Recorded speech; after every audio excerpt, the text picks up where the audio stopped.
Hello everyone, this is Ashwini Bona. Welcome to PB Reddy online classes. So ಇವತ್ತಿನ ಈ ಒಂದು ಕ್ಲಾಸ್ನಲ್ಲಿ ನಾನು ವರ್ಲ್ಡ್ ಮ್ಯಾಪ್ ಸೀರೀಸನ್ನು ಕಂಟಿನ್ಯೂ ಮಾಡ್ತೀನಿ. ಸೊ ವರ್ಲ್ಡ್ ಮ್ಯಾಪ್ ಸೀರೀಸ್ನಲ್ಲಿ ಕೆಲವೊಂದು ಕ್ಲಾಸಸ್ ಕೂಡ ನಾನು ಮಾಡಿದ್ದೀನಿ. ಸೊ ಕಾಂಟಿನೆಂಟ್ಸ್ ಎಲ್ಲೆಲ್ಲಿ ಬರ್ತಾವೋ, ಅದಾದಮೇಲೆ ಓಷಿಯನ್ಸ್ ಎಲ್ಲೆಲ್ಲಿ ಲೊಕೇಶನ್ಸ್, ಅದಾದ ನಂತರ ಅಕ್ಷಾಂಶಗಳು, ರೇಖಾಂಶಗಳು ಮತ್ತು ಪ್ರಮುಖ ಅಕ್ಷಾಂಶಗಳು ಯಾವ ಯಾವ ದೇಶಗಳ ಮೂಲಕ ಪಾಸ್ ಆಗ್ತವೆ, ದೇಶದ ಹೆಸರು ಭಾಳ ಇಂಪಾರ್ಟೆಂಟ್. ಸೊ ಇದನ್ನೆಲ್ಲ ಡಿಸ್ಕಸ್ ಮಾಡಿದೆ ಎಲ್ಲಿ ವರ್ಲ್ಡ್ ಮ್ಯಾಪ್ ಸೀರೀಸ್ನಲ್ಲಿ. ಇನ್ ಕೇಸ್ ನೀವು ಆ ವಿಡಿಯೋಸ್ ನೋಡಿಲ್ಲ ಅಂದರೆ ಆಮೇಲೆ ನೋಡ್ಬೋದು, ರೈಟ್. ಹಾಗಾದರೆ ಇವತ್ತಿನ ಈ ಒಂದು ಕ್ಲಾಸ್ದಲ್ಲಿ ನಾವು ಡಿಟೇಲ್ ಆಗಿ ಏಷ್ಯಾ ಖಂಡದ ಕುರಿತು ಸ್ಟಡಿ ಮಾಡೋಣ, ರೈಟ್. ಹಾಗಾದರೆ ಈ ಒಂದು ಖಂಡದಲ್ಲಿ ನಾವು ಏನೇನು ಸ್ಟಡಿ ಮಾಡ್ತೀವಿ ಅಂದರೆ, ಫಸ್ಟ್ ಗೊತ್ತಿರಲಿ ನಮ್ಮ ಏಷ್ಯಾ ಖಂಡ ಯಾವ ಗೋಳಾರ್ಧದಲ್ಲಿ ಬರ್ತದೆ, ಇದು ಗೊತ್ತಿರಬೇಕು. ಅದಾದಮೇಲೆ ನಮ್ಮ ಏಷ್ಯಾ ಖಂಡದಲ್ಲಿ ಒಟ್ಟು ಸ್ವತಂತ್ರ ದೇಶಗಳ ಸಂಖ್ಯೆ ಎಷ್ಟು, ದೊಡ್ಡ ದೇಶ ಯಾವುದು, ಚಿಕ್ಕ ದೇಶ ಯಾವುದು, ಆಮೇಲೆ ಏಷ್ಯಾ ಖಂಡದಲ್ಲಿ ಅತ್ಯಂತ ಉದ್ದವಾದ ನದಿ ಯಾವುದು, ಎತ್ತರವಾದ ಶಿಖರ ಯಾವುದು, ಅದಾದಮೇಲೆ ಅತ್ಯಂತ ತಗ್ಗಾದ ಪ್ರದೇಶ ಯಾವುದು ಅಥವಾ ಡೀಪೆಸ್ಟ್ ಪಾಯಿಂಟ್ ಅಂತ ಕರಿತೀವಿ. ಅದಾದಮೇಲೆ ಏಷ್ಯಾ ಮತ್ತು ಯುರೋಪ್ ಖಂಡಗಳನ್ನು ಬೇರ್ಪಡಿಸುವ ಅಲ್ಲಿ ಪರ್ವತ ಶ್ರೇಣಿ ಆಗಿರ್ಬೋದು, ಸಮುದ್ರಗಳಾಗಿರ್ಬೋದು, ಅದನ್ನು ಸ್ಟಡಿ ಮಾಡೋಣ. ಮತ್ತು ಏಷ್ಯಾ ಆಫ್ರಿಕಾನು ಡಿವೈಡ್ ಮಾಡುವಂಥ ಕೆನಾಲ್ ಯಾವುದು, ಸಮುದ್ರ ಯಾವುದು, ಏಷ್ಯಾ ಮತ್ತು ಆಸ್ಟ್ರೇಲಿಯಾ ಮಧ್ಯೆ ಬರುವಂತಹ ಸಮುದ್ರಗಳು ಯಾವುದು, ಜಲಸಂಧಿ ಯಾವುದು, ಅದಾದಮೇಲೆ ಏಷ್ಯಾ ಮತ್ತು ಉತ್ತರ ಅಮೆರಿಕ ಖಂಡ ಮಧ್ಯೆ ಒಂದು ಜಲಸಂಧಿ ಬರ್ತದೆ. ಸೊ ಅದು ಯಾವುದು ಅಂತ ನೋಡೋಣ. ಅದ್ರ ಜೊತೆಗೆ ಕೆಲವೊಂದು ಪರ್ವತ ಶ್ರೇಣಿಗಳು ಭಾಳ ಇಂಪಾರ್ಟೆಂಟ್ ಏಷ್ಯಾ ಖಂಡದಲ್ಲಿ. ಸೊ ಆ ಪರ್ವತ ಶ್ರೇಣಿಗಳನ್ನು ಸ್ವಲ್ಪ ಒಂದ್ಸಲ ಕಣ್ಣಾಯಿಸೋಣ, ರೈಟ್. ಅದಾದಮೇಲೆ ಇನ್ನು ಕೆಲವೊಂದು ಫಿಸಿಕಲ್ ಫೀಚರ್ಸ್ ಇದೆ, ಅದನ್ನು ಡೀಟೇಲ್ ಆಗಿ ನೋಡೋಣ, ರೈಟ್. ಹಾಗಾದರೆ ಸ್ಟಾರ್ಟ್ ಮಾಡೋಣ ಬನ್ನಿ. Okay, right. So this is world map. So world map ಅಂದರೆ ಏನು ರೀ? ನಾವು ಯಾವುದಕ್ಕೆ ವರ್ಲ್ಡ್ ಮ್ಯಾಪ್ ಅಂತ ಕರಿತೀವಿ ಅಂದರೆ, ಓಕೆ, ನಮ್ಮ ಭೂಮಿಯ ಮೇಲೆ 7 ಖಂಡಗಳು ಮತ್ತು 5 ಸಾಗರಗಳು ಎಲ್ಲವನ್ನ ಸೇರಿಸಿ ನಾವು ವರ್ಲ್ಡ್ ಮ್ಯಾಪ್ ಅಂತ ಕರಿತೀವಿ. ಫಸ್ಟ್ ಲೊಕೇಶನ್ಸ್ ನಾನು ಆಲ್ರೆಡಿ ಹೇಳಿದ್ದೀನಿ, ಅಂದರೂ ಕೂಡ ಮತ್ತೆ ಇನ್ನೊಂದ್ಸಲ ರಿವೈಸ್ ಮಾಡೋಣ. So this is Asia continent, right. Asia ಜಗತ್ತಿನಲ್ಲಿ ಅತ್ಯಂತ ದೊಡ್ಡದಾದ ಖಂಡ. ಹಾಗಾದರೆ 100% ನಮ್ಮ ಏಷ್ಯಾ ಖಂಡದ ಭೂಪ್ರದೇಶ ಎಷ್ಟು ಅಂತ ನೋಡಿದರೆ 29.5% ಪರ್ಸೆಂಟೇಜ್ ಮೇಲೆ ಕೂಡ ಪ್ರಶ್ನೆಗಳು ಕೇಳ್ತಾರೆ ಎಕ್ಸಾಮ್ನಲ್ಲಿ, ಹಾಗಾಗಿ ಗೊತ್ತಿರಬೇಕು. ಸೊ ಏಷ್ಯಾ ಖಂಡದ ಒಟ್ಟು ಭೂಪ್ರದೇಶ ಎಷ್ಟು ಪರ್ಸೆಂಟೇಜ್ ಇದೆ ಅಂತ ಕೇಳಿದ್ರೆ 29.5%, ರೈಟ್. ಹಾಗಾದರೆ ಏಷ್ಯಾ ಖಂಡದ ನೈಋತ್ಯದಲ್ಲಿ ಬರುವಂಥ ಖಂಡ, 2ನೇ ದೊಡ್ಡದಾದ ಖಂಡ ಯಾವುದ್ರಿ? ಆಫ್ರಿಕಾ. ಹಾಗಾದರೆ ಈ ಆಫ್ರಿಕಾದ ಲ್ಯಾಂಡ್ ಮಾಸ್ ಎಷ್ಟು, ಭೂಪ್ರದೇಶ ಎಷ್ಟು ಪರ್ಸೆಂಟೇಜ್ ಇದೆ ಅಂತ ಕೇಳಿದರೆ ಇಟ್ ಈಸ್ ಅರೌಂಡ್ 20.4%, 20.4%. ಹಾಗಾದರೆ ಉತ್ತರ ಅಮೆರಿಕ ಖಂಡದ್ದು ಎಷ್ಟಿದೆ ಲ್ಯಾಂಡ್ ಮಾಸು ಅಂದರೆ 16%, 16%. ನೆಕ್ಸ್ಟ್, ಸೊ ಸೌತ್ ಅಮೇರಿಕಾದ ಎಷ್ಟು ಅಂದರೆ 12% ಇದೆ ರೀ. ಸೊ ಅಂಟಾರ್ಕ್ಟಿಕ್ ಖಂಡದ ಎಷ್ಟು ಪರ್ಸೆಂಟೇಜ್ ಇದೆ ಅಂದರೆ ಇಟ್ ಈಸ್ ಅರೌಂಡ್ 9.2%. ಎಷ್ಟಿದೆ ರೀ? 9.2%. ಲ್ಯಾಂಡ್ ಮಾಸ್ ಬಗ್ಗೆ ಹೇಳ್ತಾ ಇದ್ದೀನಿ, ಗೊತ್ತಿರಲಿ. ಅಂಟಾರ್ಕ್ಟಿಕ್ ಖಂಡ 5ನೇ ದೊಡ್ಡದಾದ ಖಂಡ. ಅದಾದಮೇಲೆ 6ನೇದೇ ಯಾವುದಂದ್ರೆ ಇದು ಆಫ್ರಿಕಾ ಖಂಡದ ಉತ್ತರದಲ್ಲಿ ಬರುವಂಥ ಖಂಡ, ದಟ್ ಈಸ್ ಯುರೋಪ್ ಕಾಂಟಿನೆಂಟ್. ಹಾಗಾದರೆ ಯುರೋಪ್ ಖಂಡದ ಪರ್ಸೆಂಟೇಜ್ ಎಷ್ಟು ಅಂದರೆ 6.8%, ರೈಟ್. ಸೊ ಅತ್ಯಂತ ಚಿಕ್ಕದಾದ ಖಂಡ ಯಾವುದು ಅಂದರೆ ಅದು ಆಸ್ಟ್ರೇಲಿಯಾ. ಹಾಗಾದರೆ ಆಸ್ಟ್ರೇಲಿಯಾದ ಲ್ಯಾಂಡ್ ಮಾಸ್ ಎಷ್ಟಿದೆ ಅಂತ ಕೇಳಿದರೆ ಇಟ್ ಈಸ್ ಅರೌಂಡ್ 5.9% ಇದೆ ರೀ. ಎಷ್ಟು? 5.9%. ಕ್ಲಿಯರ್? ಸೊ ನೋಡ್ರಿ, ಪರ್ಸೆಂಟೇಜ್ಗೆ ಅನುಗುಣವಾಗಿ ಕೂಡ ಹಿಂದೆ ಒಂದ್ಸಲ ಪ್ರಶ್ನೆ ಕೇಳಿದ್ರು, ಹಾಗಾಗಿ ಇದನ್ನು ಕೂಡ ನಿಮಗೆ ಗೊತ್ತಿರಬೇಕು, ತಿಳಿತಾ? ಸೊ ಅತ್ಯಂತ ದೊಡ್ಡದ ಖಂಡ ಏಷ್ಯಾ, 2ನೇದು ಆಫ್ರಿಕಾ ಖಂಡ, 3ನೇದು ನಾರ್ತ್ ಅಮೇರಿಕಾ, 4ನೇದು ಸೌತ್ ಅಮೇರಿಕಾ, 5ನೇದು ಅಂಟಾರ್ಕ್ಟಿಕ್, 6ನೇದು ಯುರೋಪ್, ಆ್ಯಂಡ್ ಯಾವುದು ಸ್ಮಾಲೆಸ್ಟ್ ಕಾಂಟಿನೆಂಟ್ ಅಥವಾ ಅತ್ಯಂತ ಚಿಕ್ಕದಾದ ಖಂಡನೇ ಯಾವುದು ಅಂದರೆ that is Australia, right. Okay, percentage ಕೂಡ ಗೊತ್ತಿರಲಿ. ಅದಾದಮೇಲೆ ಸೊ ಜಗತ್ತಿನಲ್ಲಿ ಒಟ್ಟು 5 ಮಹಾಸಾಗರಗಳು. ಅತ್ಯಂತ ದೊಡ್ಡದಾದ ಮಹಾಸಾಗರ ಯಾವುದು? Pacific Mahasagara, largest in the world. ಆಮೇಲೆ 2ನೇ ದೊಡ್ಡದಾದ ಸಾಗರ ಯಾವುದು ಅಂದರೆ ಅಟ್ಲಾಂಟಿಕ್ ಸಾಗರ, 2ನೇದು, ಸೆಕೆಂಡ್ ನಂಬರ್, ರೈಟ್. ಹಾಗಾದರೆ 3ನೇದು ಯಾವುದು ಅಂತ ಕೇಳಿದ್ರೆ ಏಷ್ಯಾ ಖಂಡದ ದಕ್ಷಿಣದಲ್ಲಿರುವಂಥ ಸಾಗರ, 3ನೇ ದೊಡ್ಡದಾದ ಸಾಗರ. ಅದಾದಮೇಲೆ ಸದರ್ನ್ ಓಷಿಯನ್ ಇದೆ ನೋಡ್ರಿ, ಅದು ಅಂಟಾರ್ಕ್ಟಿಕ್ ಖಂಡದ ಸುತ್ತಲೂ ಇರುವಂಥ ಒಂದು ಸಾಗರ, ಅದು 4ನೇ ದೊಡ್ಡದಾದ ಸಾಗರ, ರೈಟ್, ಗೊತ್ತಿರಲಿ, right. 4th and 5th smallest ocean ಯಾವುದಂದರೆ ಎಲ್ಲ ಖಂಡಗಳ ಉತ್ತರದಲ್ಲಿರುವಂಥ ಸಾಗರ ಯಾವುದು ಅಂದರೆ ಅದು ಆರ್ಕ್ಟಿಕ್ ಸಾಗರ. ಹಾಗಾದರೆ ಎಷ್ಟನೇ ಸ್ಥಾನದಲ್ಲಿದೆ ರೀ? 5ನೇ ಸ್ಥಾನದಲ್ಲಿ. ರೈಟ್. ಒಟ್ಟು 7 ಖಂಡಗಳು, 5 ಮಹಾಸಾಗರಗಳು. ಕ್ಲಿಯರ್? ರೈಟ್. ಹಾಗಾದರೆ ಗೊತ್ತಿರಬೇಕು ಏಷ್ಯಾ ಖಂಡದ ಪೂರ್ವದಲ್ಲಿ ಇರುವಂತಹ ಖಂಡಗಳಿಗೆ ಯಾವ್ದ್ಯಾವುದು, ಏಷ್ಯಾ ಖಂಡದ ಪಶ್ಚಿಮದಲ್ಲಿ ಇರುವಂತಹ ಖಂಡಗಳಿಗೆ ಯಾವ್ದ್ಯಾವುದು, ಹಾಗಾದರೆ ಏಷ್ಯಾ ಖಂಡದ ದಕ್ಷಿಣದಲ್ಲಿ ದೇಶ ಇದೆಯೋ ಅಥವಾ ಸಾಗರ ಇದೆಯೋ ಅದೆಲ್ಲ ಬೌಂಡ್ರೀಸ್ ನಿಮಗೆ ಗೊತ್ತಿರಬೇಕು. ರೈಟ್. ಹಾಗಾದರೆ ಫಸ್ಟ್ ನಿಮಗೆ ಡೈರೆಕ್ಷನ್ಸ್ ಗೊತ್ತಿರಬೇಕು. ಸೊ ನೋಡ್ರಿ, ಇದು ಪ್ಲಸ್ ಚಿಹ್ನೆ ಬರೀತಾ ಇದ್ದೇನೆ. ಸೊ ಇದು ಉತ್ತರ, ಇದು ದಕ್ಷಿಣ, ಇದು ಪೂರ್ವ ಮತ್ತು ಇದು ಪಶ್ಚಿಮ. ಸೊ ನಾವು ಇಂಗ್ಲೀಷ್ನಲ್ಲಿ ನಾರ್ತ್, ಸೌತ್, ಈಸ್ಟ್, ವೆಸ್ಟ್ ಅಂತೀವಿ. ರೈಟ್. ಹಾಗಾದರೆ ಇನ್ನೂ 4 ಉಪದಿಕ್ಕುಗಳದಾವ, ಅದನ್ನು ಕೂಡ ನಿಮಗೆ ಗೊತ್ತಿರಬೇಕು.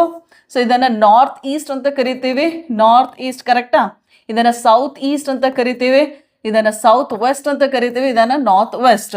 ಸೊ ಕನ್ನಡದಲ್ಲಿ 4 ಉಪದಿಕ್ಕುಗಳ ಹೆಸರು ಗೊತ್ತಿರಲಿ. ನಾರ್ತ್ ವೆಸ್ಟ್ ಅಂದರೆ ವಾಯುವ್ಯ, ನಾರ್ತ್ ಈಸ್ಟ್ ಅಂದರೆ ಈಶಾನ್ಯ, ಸೌತ್ ಈಸ್ಟ್ ಅಂದರೆ ಆಗ್ನೇಯ. ಕರೆಕ್ಟಾ? ದಿಸ್ ಈಸ್ ಆಗ್ನೇಯ. ಆಮೇಲೆ ಸೌತ್ ವೆಸ್ಟ್ ಅಂದರೆ ನೈಋತ್ಯ. ಯಾವುದ್ರಿ? ನೈಋತ್ಯ. ಅರ್ಥ ಆಯ್ತಾ? ವಾಯುವ್ಯ, ಈಶಾನ್ಯ, ಆಗ್ನೇಯ, ನೈಋತ್ಯ ಉಪದಿಕ್ಕುಗಳು. ಮುಖ್ಯ ದಿಕ್ಕುಗಳಂದಾಗ ಕೂಡ 4: ಉತ್ತರ, ದಕ್ಷಿಣ, ಪೂರ್ವ, ಪಶ್ಚಿಮ. ಹಾಗಾದರೆ ಏಷ್ಯಾ ಖಂಡದ ಪೂರ್ವದಲ್ಲಿರುವಂತಹ ಖಂಡನೆ ಯಾವುದು ಅಂತ ಕೇಳಿದರೆ ಯಾವ್ದು ಬರುತ್ತೆ ರೀ? ಏಷ್ಯಾ ಖಂಡದ ಪೂರ್ವದಲ್ಲಿ ಯಾವುದು? North America. ಓಕೆ, ಯಾವುದ್ರೆ? ನಾರ್ತ್ ಅಮೇರಿಕಾ ಇದೆ. ಮ್ಯಾಪ್ನಲ್ಲಿ ತೋರಿಸ್ತೀನಿ, ಡೋಂಟ್ ವರಿ. ಸೊ ಇದು ನಿಮ್ಮ ಏಷ್ಯಾ ಖಂಡ. ಅಂದರೆ ಏಷ್ಯಾ ಖಂಡದ ಪೂರ್ವದಲ್ಲಿ ಇಲ್ಲಿ ಪೆಸಿಫಿಕ್ ಸಾಗರ ಇದೆ. ಕರೆಕ್ಟಾ? ಪೂರ್ವದಲ್ಲಿ ಪೆಸಿಫಿಕ್ ಸಾಗರ ಇದೆ. ಬಟ್ ಪೆಸಿಫಿಕ್ ಸಾಗರದ ಪೂರ್ವದಲ್ಲಿ ಅಂದಾಗ ಮತ್ತೆ ಅಗೇನ್ ಅಲ್ಲಿ ನಾರ್ತ್ ಅಮೇರಿಕಾ ಬರುತ್ತೆ ನೋಡ್ರಿ. ಯಾವ continent? So this is north America. Asia ಖಂಡದ ಪೂರ್ವದಲ್ಲಿರುವಂಥ ಕಾಂಟಿನೆಂಟ್ ಯಾವುದು ಅಂದರೆ ನಾರ್ತ್ ಅಮೇರಿಕಾ. ಕ್ಲಿಯರ್? ಹಾಗಾದರೆ ಏಷ್ಯಾ ಖಂಡದ ಪಶ್ಚಿಮದಲ್ಲಿ ಯಾವ್ಯಾವ ಖಂಡಗಳಿದಾವ್ರಿ ನೋಡ್ರಿ. ಒಂದು ಯುರೋಪ್ ಖಂಡ ಇದೆ. ಓಕೆ, ಯುರೋಪ್ ಖಂಡ ಇದೆ. ಸೊ ಆಫ್ರಿಕಾ ಖಂಡ ಪಶ್ಚಿಮದಲ್ಲಿ ಬರೋದೆಲ್ಲ ಉಪದಿಕ್ಕಿನಲ್ಲಿ ಬರ್ತದೆ. ಏಷ್ಯಾ ಖಂಡದ ನೈಋತ್ಯದಲ್ಲಿ ಅಂದಾಗ ಇದು ಆಫ್ರಿಕಾ ಖಂಡ ಇದೆ. ಕ್ಲಿಯರ್? ನೋಡ್ರಿ, ಗೊತ್ತಿರಲಿ. ಏಷ್ಯಾ ಖಂಡದ ಪೂರ್ವದಲ್ಲಿ ಉತ್ತರ ಅಮೆರಿಕಾ ಖಂಡ, ಏಷ್ಯಾ ಖಂಡದ ಪಶ್ಚಿಮದಲ್ಲಿ ಯುರೋಪ್ ಖಂಡ ಇದೆ, ಏಷ್ಯಾ ಖಂಡದ ನೈಋತ್ಯದಲ್ಲಿ ಆಫ್ರಿಕಾ ಖಂಡ ಇದೆ. ಹಾಗಾದರೆ ಏಷ್ಯಾ ಖಂಡದ ಆಗ್ನೇಯದಲ್ಲಿ ಇರುವಂಥ ಖಂಡ ಯಾವುದಂದ್ರೆ, ಸೊ ಈ ಭಾಗದಲ್ಲಿ ಬರುತ್ತೆ ನಮ್ಮ ಇಂಡೋನೇಷ್ಯಾ ಕಂಟ್ರಿ ಇದೆಲ್ಲ, ಇಂಡೋನೇಷ್ಯಾದ ಕೆಳಗಡೆ ಇರುವಂಥ ಕಂಟ್ರಿ ಯಾವುದು ಅಂದರೆ ದಟ್ ಈಸ್ ಆಸ್ಟ್ರೇಲಿಯಾ. ಯಾವುದ್ರಿ? ಆಸ್ಟ್ರೇಲಿಯಾ. ಸೊ ಇಲ್ಲಿ ನಿಮಗೆ ಅರ್ಥ ಆಗಲಿಲ್ಲ ಅಂದರೆ ಹಿಂದಿನ ಮ್ಯಾಪ್ನಲ್ಲಿ ನೋಡೋಣ. Just a minute, I will show you. Okay, right. So this is exact map. ಕರೆಕ್ಟಾ? ಬರೀ. ಸೊ ಇದು ಏಷ್ಯಾ ಖಂಡ ಇದೆ. ಏಷ್ಯಾ ಖಂಡದ ಪೂರ್ವದಲ್ಲಿ, ಪೂರ್ವ ಅಂದರೆ ಇದು ಗೊತ್ತಿರಬೇಕು, ಪೆಸಿಫಿಕ್ ಸಾಗರ ಆದಮೇಲೆ ಹಾಗೆ ನಾರ್ತ್ ಅಮೇರಿಕಾ ಇದೆ. ತಿಳಿತಾ? ನೋಡ್ರಿ, ನಮ್ಮ ಭೂಮಿ ರೌಂಡ್ ಶೇಪ್ನಲ್ಲಿದೆ. ಸೊ ಎಲ್ಲ ಕಾಂಟಿನೆಂಟ್ಸ್ ಅಕ್ಕಪಕ್ಕದಲ್ಲೇ ಇದಾವೆ, ಅದು ಗೊತ್ತಿರಲಿ. ಸೊ ಏಷ್ಯಾ ಖಂಡದ ಪೂರ್ವದಲ್ಲಿ ನಾರ್ತ್ ಅಮೇರಿಕಾ ಇದೆ. ಹಾಗಾದರೆ ಏಷ್ಯಾ ಖಂಡದ ಪಶ್ಚಿಮದಲ್ಲಿ ಯುರೋಪ್ ಖಂಡ ಇದೆ. ಕರೆಕ್ಟಾ? This is Europe continent. ಅದಾದಮೇಲೆ ಏಷ್ಯಾ ಖಂಡದ ನೈಋತ್ಯದಲ್ಲಿ ಆಫ್ರಿಕಾ ಇದೆ. ಸೊ ಏಷ್ಯಾ ಖಂಡದ ಆಗ್ನೇಯದಲ್ಲಿ ಆಸ್ಟ್ರೇಲಿಯಾ. ಆಸ್ಟ್ರೇಲಿಯಾ. ಪೂರ್ವ ಅಂದಾಗ ಉತ್ತರ ಅಮೇರಿಕಾ ಖಂಡ. ರೈಟ್. ಸೊ ಪಶ್ಚಿಮ ಅಂದಾಗ ಯುರೋಪ್ ಖಂಡ ಇದೆ. ಆಮೇಲೆ ನೈಋತ್ಯ ಅಂದಾಗ ಆಫ್ರಿಕಾ ಇದೆ. ತಿಳಿತ್ರಿ? ರೈಟ್.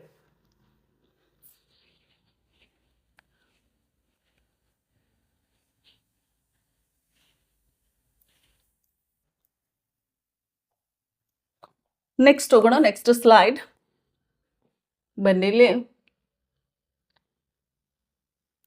ಓಕೆ, ನೋಡ್ರಿ ಇಲ್ಲಿ ಏಷ್ಯಾ ಮತ್ತು ಯುರೋಪ್ ಖಂಡಗಳನ್ನ ಎರಡು ಸೇರಿಸಿ ಏನಂತ ಕರೀತಾರೆ? ಯುರೇಷಿಯಾ ಅಂತ ಕರೀತಾರೆ. ಏನಂತ ಕರೀತಾರೆ? ಯುರೇಷಿಯಾ.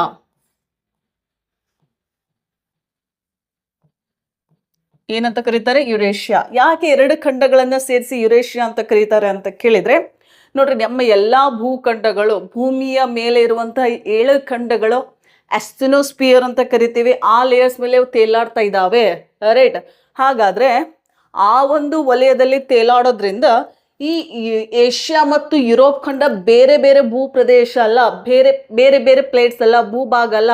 ಎರಡರದ್ದು ಪ್ಲೇಟ್ ಒಂದೇ ಇದೆ, ಒಂದೇ ಭೂ ಪ್ರದೇಶ. ತಿಳಿತಾ? ಎಲ್ಲಿ? ಆಸ್ಟೆನೋಸ್ಫಿಯರ್ ಮೇಲೆ. ಸೊ ಏಷ್ಯಾ ಖಂಡ ಮತ್ತು ಯುರೋಪ್ ಖಂಡ ಒಂದೇ ಭೂಫಲಕದ ಮೇಲೆ ಇರೋದ್ರಿಂದ ಎರಡರ ಸೇರಿಸಿ ಯುರೇಷಿಯಾ ಅಂತ ಕರೀತಾರೆ. ಬಟ್ ಕ್ರಸ್ಟ್ ಮೇಲೆ ನಾವೇನು ಭೂಚಿಪ್ಪು ಅಂತ ಕರಿತೀವಿ, ಆ ಕ್ರಸ್ಟ್ ಮೇಲೆ ಬಂದ್ಮೇಲೆ ಈ ಎರಡೂ ಖಂಡಗಳ ಮಧ್ಯೆ ಎರಡು ಸಮುದ್ರಗಳು ಮತ್ತು ಎರಡು ಪರ್ವತ ಶ್ರೇಣಿಗಳು ಬರೋದ್ರಿಂದ ಈ ಎರಡು ಖಂಡಗಳನ್ನ ಬೇರೆ ಬೇರೆ ಖಂಡ ಅಂತೇಳಿ ಪರಿಗಣನೆ ಮಾಡ್ತೀವಿ. ಹಾಗಾದ್ರೆ ಎರಡು ಸಮುದ್ರಗಳು ಯಾವುದು, ಎರಡು ಪರ್ವತ ಶ್ರೇಣಿಗಳು ಯಾವುದು ನಮಗೆ ಫಸ್ಟ್ ಗೊತ್ತಿರಬೇಕು. ತಿಳಿತಾ? These are the boundaries between Asia and Europe continent. ಹಾಗಾದ್ರೆ ಬೌಂಡ್ರೀಸ್ನಲ್ಲಿ ಬರುವಂಥದ್ದು ಯಾವುದು ಗೊತ್ತಿರಲಿ. ಸೊ ಇದು ಏಷ್ಯಾ ಖಂಡ ಇದೆ, ಕಾಣಿಸ್ತಾ ಇದೆನಾ? ಅದಾದ್ಮೇಲೆ ವೈಟ್ ಪೋರ್ಷನ್ ಇದೆ ಅಲ್ರಿ, ಇದು ಯುರೋಪ್ ಖಂಡ. ಹಾಗಾದ್ರೆ ಏಷ್ಯಾ ಮತ್ತು ಯುರೋಪ್ ಮಧ್ಯೆ ಬಂದವರು ಯಾರು ಅಂದ್ರೆ ಇಲ್ಲಿ ನೋಡ್ರಿ, ಎರಡು ಪರ್ವತ ಶ್ರೇಣಿ ಅಂತ ಹೇಳಿದೆ. ಯುರಾಲ್ ಪರ್ವತ ಶ್ರೇಣಿ, ಇದು ಯಾವ ಶ್ರೇಣಿ ರೀ? Ural. I will write here Ural ಪರ್ವತ ಶ್ರೇಣಿ. Okay, Ural mountain range. ಅದಾದ್ಮೇಲೆ ಇನ್ನೊಂದು ಪರ್ವತ ಶ್ರೇಣಿ ಇದೆ, ಇಲ್ಲಿ ಕಪ್ಪು ಸಮುದ್ರ ಇದೆ, ಇಲ್ಲಿ ಕ್ಯಾಸ್ಪಿಯನ್ ಸಮುದ್ರ ಇದೆ. ಹಾಗಾದ್ರೆ ಈ ಎರಡು ಸಮುದ್ರಗಳ ಮಧ್ಯೆ ಬರುವಂತಹ ಪರ್ವತ ಶ್ರೇಣಿನೇ ಯಾವುದು ಅಂದ್ರೆ ಕಾಕಸಸ್. ಯಾವ್ದ್ರೆ? Caucasus mountain range. ನೋಡ್ರಿ, ಗೊತ್ತಿಲ್ಲ, ಏಷ್ಯಾ ಮತ್ತು ಯುರೋಪ್ ಖಂಡ ಮಧ್ಯೆ ಎರಡು ಪರ್ವತ ಶ್ರೇಣಿಗಳು, ಒಂದು ಯುರಾಲ್ ಪರ್ವತ ಶ್ರೇಣಿ, ಇನ್ನೊಂದು ಕಾಕಸಸ್ ಪರ್ವತ ಶ್ರೇಣಿ. ಎರಡು ಸಮುದ್ರಗಳಂದಾಗ ಅದನ್ನು ಕೂಡ ಗೊತ್ತಿರಲಿ, ಇದು ಬ್ಲ್ಯಾಕ್ ಸಿ ಇದೆ ಅಥವಾ ಕಪ್ಪು ಸಮುದ್ರ, ಕ್ಯಾಸ್ಪಿಯನ್ ಸಮುದ್ರ. ಸೊ ಎರಡು ಭೂಫಲಕಗಳ ಮಧ್ಯೆ, ಭೂಪ್ರದೇಶಗಳ ಮಧ್ಯೆ ಇವು ಬರೋದ್ರಿಂದ ಈ ಕಡೆ ಭಾಗ ಏಷ್ಯಾ ಖಂಡ, ಈ ಕಡೆ ಭಾಗ ಯುರೋಪ್ ಖಂಡ ಅಂತ ಹೇಳಿ ಡಿವೈಡ್ ಮಾಡಲಾಗಿದೆ. ಅರ್ಥ ಆಯ್ತಾ? ಬಟ್ ನೋಡ್ರಿ, ಗೊತ್ತಿಲ್ಲ, ಎಸ್ಟೆನೋಸ್ಫಿಯರ್ ಅಂದಾಗ ಕ್ರಸ್ಟ್ಗಿಂತ ಏನು ಕೆಳಗೆ ಪೋರ್ಷನ್ ಬರ್ತಲ್ರಿ, ಒಂದೇ ಭೂಫಲಕ ಇದೆ, ಹಾಗಾಗಿ ಎರಡನೇ ಸೇರಿಸಿ ಯುರೇಷಿಯಾ ಅಂತ ಕರೀತಾರೆ. ತಿಳಿತಾ? ಬಟ್ ಕ್ರಸ್ಟ್ ಮೇಲೆ, ಭೂ ಚಿಪ್ಪಿನ ಮೇಲೆ ಬಂದಾಗ ಇವೆರಡು ಪರ್ವತ ಶ್ರೇಣಿ, ಎರಡು ಸಮುದ್ರಗಳು ಬರೋದ್ರಿಂದ ಇದನ್ನು ಡಿವೈಡ್ ಮಾಡ್ತಾರೆ, ಎರಡು ಖಂಡಗಳು, ಏಷ್ಯಾ ಮತ್ತು ಯುರೋಪ್ ಅಂತ ಹೇಳಿ. Right? Okay, so these are the boundaries between Asia and Europe. So boundaries ಪ್ರತಿಯೊಂದು ಖಂಡ ಇನ್ನೊಂದು ಖಂಡದ ಜೊತೆಗೆ ಗೊತ್ತಿರಬೇಕು. ತಿಳಿತಾ? ರೈಟ್. ಸೊ ನೆಕ್ಸ್ಟ್ ಕಾಂಟಿನೆಂಟ್ ಹೋಗೋಣ. Asia continent with other continent. Okay, ಹಾ. ಸೊ ಏಷ್ಯಾ ವಿತ್ ಆಫ್ರಿಕಾ ಅಂದಾಗ ನೋಡ್ರಿ, ಏಷ್ಯಾ ಆಫ್ರಿಕಾ ಮಧ್ಯೆ ಒಂದು ಕೆನಾಲ್ ಇದೆ ಮತ್ತು ಒಂದು ಸಮುದ್ರ ಇದೆ. ಹಾಗಾದ್ರೆ ಕೆನಾಲೆ ಯಾವುದು ಅಂದ್ರೆ ನೋಡ್ರಿ, ಈ ಕಡೆ ಎಲ್ಲೋ ಪೋರ್ಷನ್ ಎಲ್ಲ ಯಾವ ಖಂಡ ಅಂತ ಕೇಳಿದ್ರೆ, so this is Asia continent. So Arabian peninsula ಅಂತ ಕರಿತಿರಲ್ಲ, ತಿಳಿತಾ? ಸೊ ಇದೆಲ್ಲ ಯಾವ ಖಂಡ ಅಂತ ಕೇಳಿದ್ರೆ ಇದು ನಮ್ಮ ಏಷ್ಯಾ ಖಂಡ. ಈ ಕಡೆಯಿಂದೆಲ್ಲ ಏಷ್ಯಾ ಖಂಡ ಅಂತ ತಿಳಿತಾ? ಸೊ ಏಷ್ಯಾ ಖಂಡದ ನೈಋತ್ಯದಲ್ಲಿ ಬರುವಂತ ಖಂಡನೇ ಯಾವುದು ಅಂದ್ರೆ ಆಫ್ರಿಕಾ. ಯಾವ್ದ್ರಿ? So this is Africa. ಬರಿತಾ ಇದ್ದೀನಿ ನೋಡ್ರಿ. ರೈಟ್. ಹಾಗಾದ್ರೆ ಇಲ್ಲಿ ಸ್ವಲ್ಪ ಅಬ್ಸರ್ವ್ ಮಾಡ್ರಿ, ಈ ಏಷ್ಯಾ ಮತ್ತು ಆಫ್ರಿಕಾ ಖಂಡಗಳ ಮಧ್ಯೆ ಒಂದು ಕೆನಾಲ್ ಇದೆ. ಆ ಕೆನಾಲ್ ಯಾವುದು ಅಂತ ಕೇಳಿದ್ರೆ ಸುವೇಸ್ ಕೆನಾಲ್. ಯಾವ್ದ್ರಿ? ಸುವೇಸ್ ಕೆನಾಲ್. ಕರೆಕ್ಟಾ? ಮಾನವ ನಿರ್ಮಿತವಾದಂಥ ಕೆನಾಲ್ಗಳಿಗೆ ಸುವೇಸ್ ಕೆನಾಲ್, ಒಟ್ಟು ಕೆನಾಲ್ ಅಂತ ಕರೀತಾರೆ. ತಿಳಿತಾ? ಸುವೇಸ್ ಕೆನಾಲ್. ಕೆನಾಲ್ ಹೆಸರೇನು? ಸುವೇಸ್. ಹಾಗಾದ್ರೆ ಸುವೇಸ್ ಕೆನಾಲ್ ಯಾವ ದೇಶದಲ್ಲಿದೆ ಅಂತ ಕೇಳಿದ್ರೆ ಈಜಿಪ್ಟ್ ದೇಶದಲ್ಲಿದೆ. So this is Egypt. Next, Asia ಮತ್ತು ಆಫ್ರಿಕಾ ಮಧ್ಯೆ ಬರುವಂತ ಸಮುದ್ರ ಯಾವುದು ಅಂದ್ರೆ ರೆಡ್ ಸಿ ಅಥವಾ ಕೆಂಪು ಸಮುದ್ರ. ಸೊ ಒಂದು ಕೆನಾಲ್ ಅಂದಾಗ ಸುವೇಸ್ ಕೆನಾಲ್ ಗೊತ್ತಿರ್ಲಿ, ಸಮುದ್ರ ಅಂದಾಗ ರೆಡ್ ಸಿ ಅಥವಾ ಕೆಂಪು ಸಮುದ್ರ. ಎರಡು ಸೇರಿಸಿ ಏನ್ ಮಾಡ್ತಾ ಇದ್ದಾವ ಅಂತ ಕೇಳಿದ್ರೆ, ಈ ಕಡೆದು ಏಷ್ಯಾ ಖಂಡ, ಈ ಕಡೆದು ಆಫ್ರಿಕಾ ಖಂಡ ಅಂತ ಹೇಳಿ ಡಿವೈಡ್ ಮಾಡ್ತಾ ಇದ್ದಾವ. ಅರ್ಥ ಆಯ್ತಾ? ಆಗ್ಲೇ ನಾನು ಏಷ್ಯಾ ಮತ್ತು ಯುರೋಪ್ ಬಗ್ಗೆ ಹೇಳಿದೆ, ಇವಾಗ ಏಷ್ಯಾ ಮತ್ತು ಆಫ್ರಿಕಾ ಬಗ್ಗೆ. ಒಂದು ಕೆನಾಲು, ಒಂದು ಸಮುದ್ರ. ತಿಳಿತಾ? ರೈಟ್.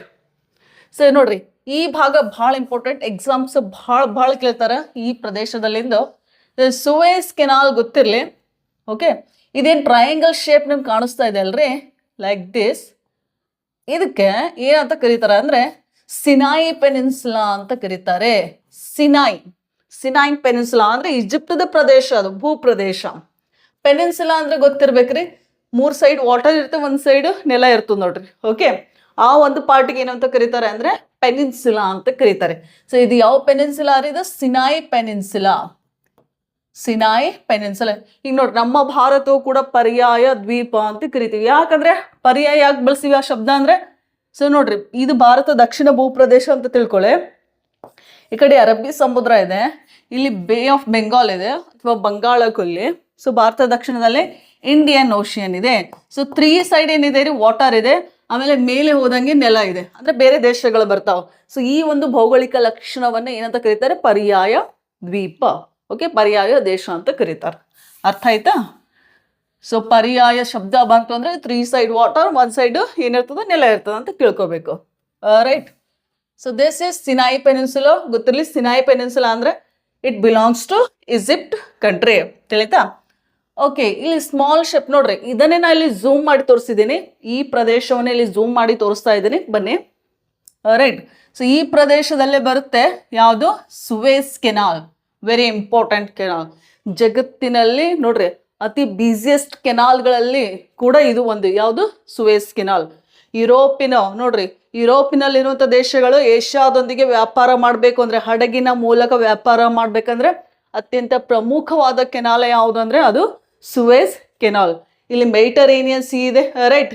ಸೊ ಇದು ಸುವೇಸ್ ಕೆನಾಲ್. ಸುವೇಸ್ ಕೆನಾಲ್ ಇಂದ ರೆಡ್ ಸಿ ಕನೆಕ್ಷನ್ ಆಗುತ್ತೆ. ರೆಡ್ ಸಿ ಇಂದ ಅರೇಬಿಯನ್ ಸಿ, ಅರೇಬಿಯನ್ ಸಿ ಇಂದ ಇಂಡಿಯನ್ ಓಷನ್, ಇಂಡಿಯನ್ ಓಷನ್ ಇಂದ ಪೆಸಿಫಿಕ್ ಓಷನ್. ಸೊ ಈ ರೀತಿ ವ್ಯಾಪಾರ ನಡೀತಾ ಇರ್ತದೆ. ತಿಳಿತಾ? ಹಾಗಾಗಿ ಅತಿ ಬಿಸಿಯೆಸ್ಟ್ ಕೆನಾಲ್ಗಳಲ್ಲಿ ಕೂಡ ಇದು ಒಂದು. ಹೌದು, ಯಾವುದು, ಸುವೇಸ್ ಕೆನಾಲ್. ರೈಟ್. ಹಾಗಾದ್ರೆ ನೋಡ್ರಿ ಇಲ್ಲಿ, ಸೊ ಇಲ್ಲಿ ರೆಡ್ ಸಿ ಇದೆ, ಕಾಣಿಸ್ತಾ ಇದೆನಾ? This is red C. Okay, ನೋಡ್ರಿ ಗಲ್ಫ್ ಗೊತ್ತಿರಬೇಕು. ಗಲ್ಫ್ ಅಂದ್ರೆ ಏನು, ಬೇ ಅಂದ್ರೆ ಏನು. So what is Gulf? Gulf ಅನ್ನ ಇಂಗ್ಲಿಷ್ನಲ್ಲಿ ಗಲ್ಫ್ ಅಂತ ಕರೀತಾರೆ, ಕನ್ನಡದಲ್ಲಿ ಏನಂತ ಕರೀತಾರೆ, ಖಾರಿ. ಗಲ್ಫ್ ಅನ್ನ ಕನ್ನಡದಲ್ಲಿ ಖಾರಿ ಅಂತಾರೆ. ಸೊ ಬೇ ಅನ್ನ ಏನಂತ ಕರೀತಾರೆ, ಕೊಲ್ಲಿ. ಗಲ್ಫ್ ಅಂದ್ರೆ ಖಾರಿ, ಬೇ ಅಂದ್ರೆ ಕೊಲ್ಲಿ. ಹಾಗಾದ್ರೆ ಎರಡರದ್ದು ಏನ್ ಕೆಲಸ ಅಂತ ಕೇಳಿದ್ರೆ, ಎರಡರದ್ದು ಒಂದೇ ಕೆಲಸ ಇದೆ. ಅದು ಸಾಗರದ್ದು ಆಗಿರ್ಬೋದು, ಸಮುದ್ರದ ಆಗಿರ್ಬೋದು, ಅಥವಾ ಸರೋವರದ ನೀರು ಭೂಭಾಗದ ಒಳಗಡೆ ದೂರದವರೆಗೆ ಚಾಚಿಕೊಂಡಿದ್ದರೆ ಅದನ್ನ ಖಾರಿ ಅಂತಲೂ ಕರಿಬೋದು, ಕೊಲ್ಲಿ ಅಂತಲೂ ಕರಿಬೋದು. ಬಟ್ ಸೈಜ್ ಡಿಫ್ರೆನ್ಸ್ ಅಷ್ಟೇ ಇದೆ. ತಿಳಿತಾ? ಓಕೆ, ಬನ್ನಿ. ಹಾಗಾದ್ರೆ ಇಲ್ಲಿ 2 ಗಲ್ಫ್ಗಳದಾವ. ಏನು ಗಲ್ಫ್ ಅಂದ್ರೆ ಗೊತ್ತಿರಲಿ, ಸಾಗರ, ಸಮುದ್ರದ ಅಥವಾ ಸರೋವರದ ನೀರು ಭೂಭಾಗದ ಒಳಗಡೆ ನೋಡ್ರಿ ದೂರದವರೆಗೆ, ಎಷ್ಟು ದೂರ ಆಯ್ತು ನೋಡ್ರಿ, ದೂರದವರೆಗೆ ಚಾಚಿಕೊಂಡಿದ್ದರೆ ಅದನ್ನ ಗಲ್ಫ್ ಅಂತ ಕರಿತೀವಿ. ತಿಳಿತಾ?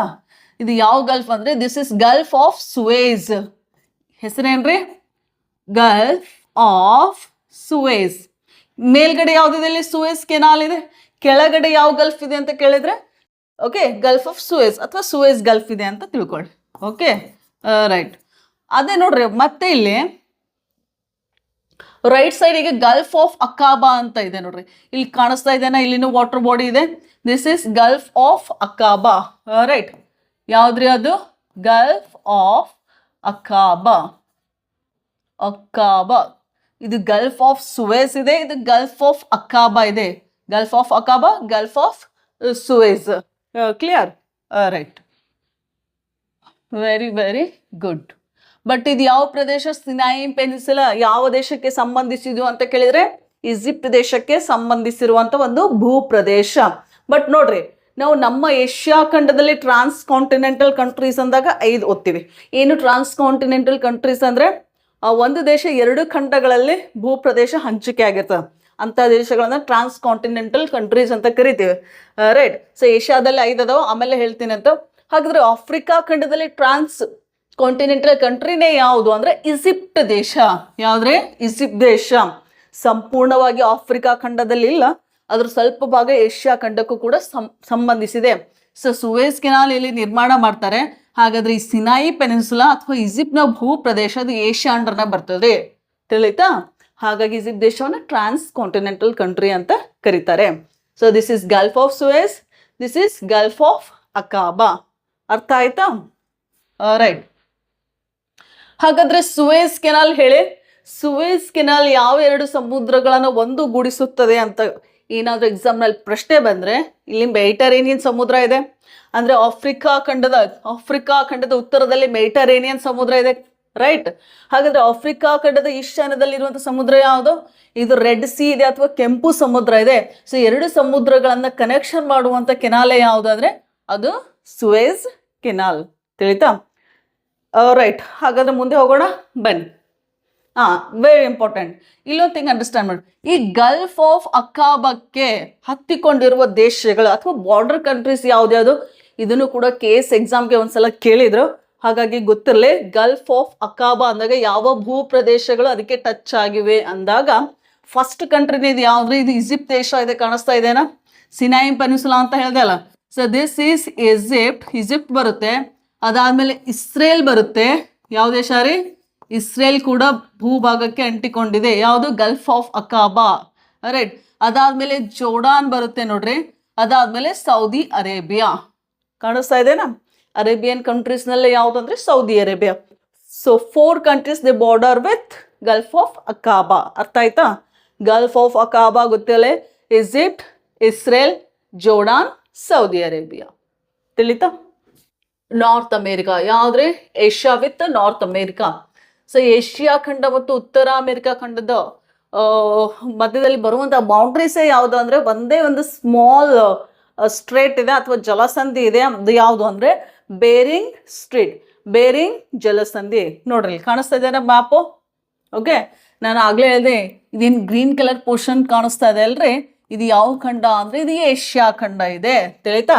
ಸೊ ಇಲ್ಲಿರುವಂಥ ಖಂಡ ಯಾವುದು, ಏಷ್ಯಾದ ಪೂರ್ವದಲ್ಲಿ ಇರುವಂಥ ಖಂಡ ಯಾವುದು ಅಂದರೆ ಅದು ನಾರ್ತ್ ಅಮೇರಿಕಾ. ಯಾವ ಖಂಡ ರೀ ಇದು, ನಾರ್ತ್ ಅಮೇರಿಕಾ. ಕ್ಲಿಯರ್? ಹಾಗಾದ್ರೆ ಏಷ್ಯಾ ಖಂಡ ಮತ್ತು ಉತ್ತರ ಅಮೆರಿಕ ಖಂಡಗಳನ್ನ ಬೇರ್ಪಡಿಸುವ ಜಲಸಂಧಿನೇ ಯಾವುದು ಅಂದ್ರೆ ಅದು ಇದೇ ಪ್ರದೇಶದಲ್ಲಿ ಬರುತ್ತೆ, ಬೇರಿಂಗ್ ಸ್ಟ್ರೇಟ್. ಯಾವ್ದ್ರಿ, ಬೇರಿಂಗ್ ಜಲಸಂಧಿ. Very very very important. ಹಲವಾರು ಎಕ್ಸಾಮ್ಸ್ಗಳಲ್ಲಿ ಈ ಬೇರಿಂಗ್ ಸ್ಟ್ರೇಟ್ ಬಗ್ಗೆ ಕೇಳಿದ್ದಾರೆ. ತಿಳಿತಾ? ನೋಡ್ರಿ, ಅಂತಾರಾಷ್ಟ್ರೀಯ ದಿನಾಂಕ ರೇಖೆ ಇಲ್ಲಿ ಕಾಣಿಸ್ತಾ ಇದೆನಾ, ಇದು ಲಾಂಗಿಟ್ಯೂಡ್ ಇದೆ ನೋಡ್ರಿ, ಇದು ಭೂಮಿ ಅಂತ ತಿಳಿರಿ.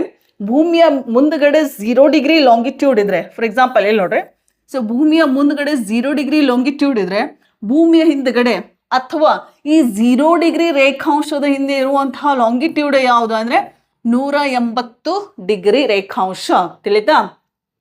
ನೋಡ್ರಿ, 0 ಡಿಗ್ರಿ ಆಧಾರದ ಮೇಲೆ ನಾವು ಇಡೀ ದೇಶದ ಸಮಯಗಳನ್ನ, ಪ್ರಪಂಚದಲ್ಲಿರುವ ಸಮಯವನ್ನ ಲೆಕ್ಕಾಚಾರ ಹಾಕ್ತೀವಿ. ಯಾವ ದೇಶದಲ್ಲಿ ಎಷ್ಟು ಸಮಯ ಇತ್ತು ಅಂತೇಳಿ. ಫಾರ್ ಎಕ್ಸಾಂಪಲ್, ಭಾರತ ದೇಶದಲ್ಲಿ 5 ಗಂಟೆ ಆದರೆ ಅಮೆರಿಕ ದೇಶದಲ್ಲಿ ಸಮಯ ಎಷ್ಟು. ಸೊ ಈ ರೀತಿ ಲೆಕ್ಕಾಚಾರ, ಟೈಮ್ನ ಲೆಕ್ಕಾಚಾರ ಹಾಕೋದು ಯಾವ ಬೇಸ್ ಮೇಲೆ ಅಂತ ಕೇಳಿದ್ರೆ 0 ಡಿಗ್ರಿ ರೇಖಾಂಶದ ಮೇಲೆ. ತಿಳಿತಾ?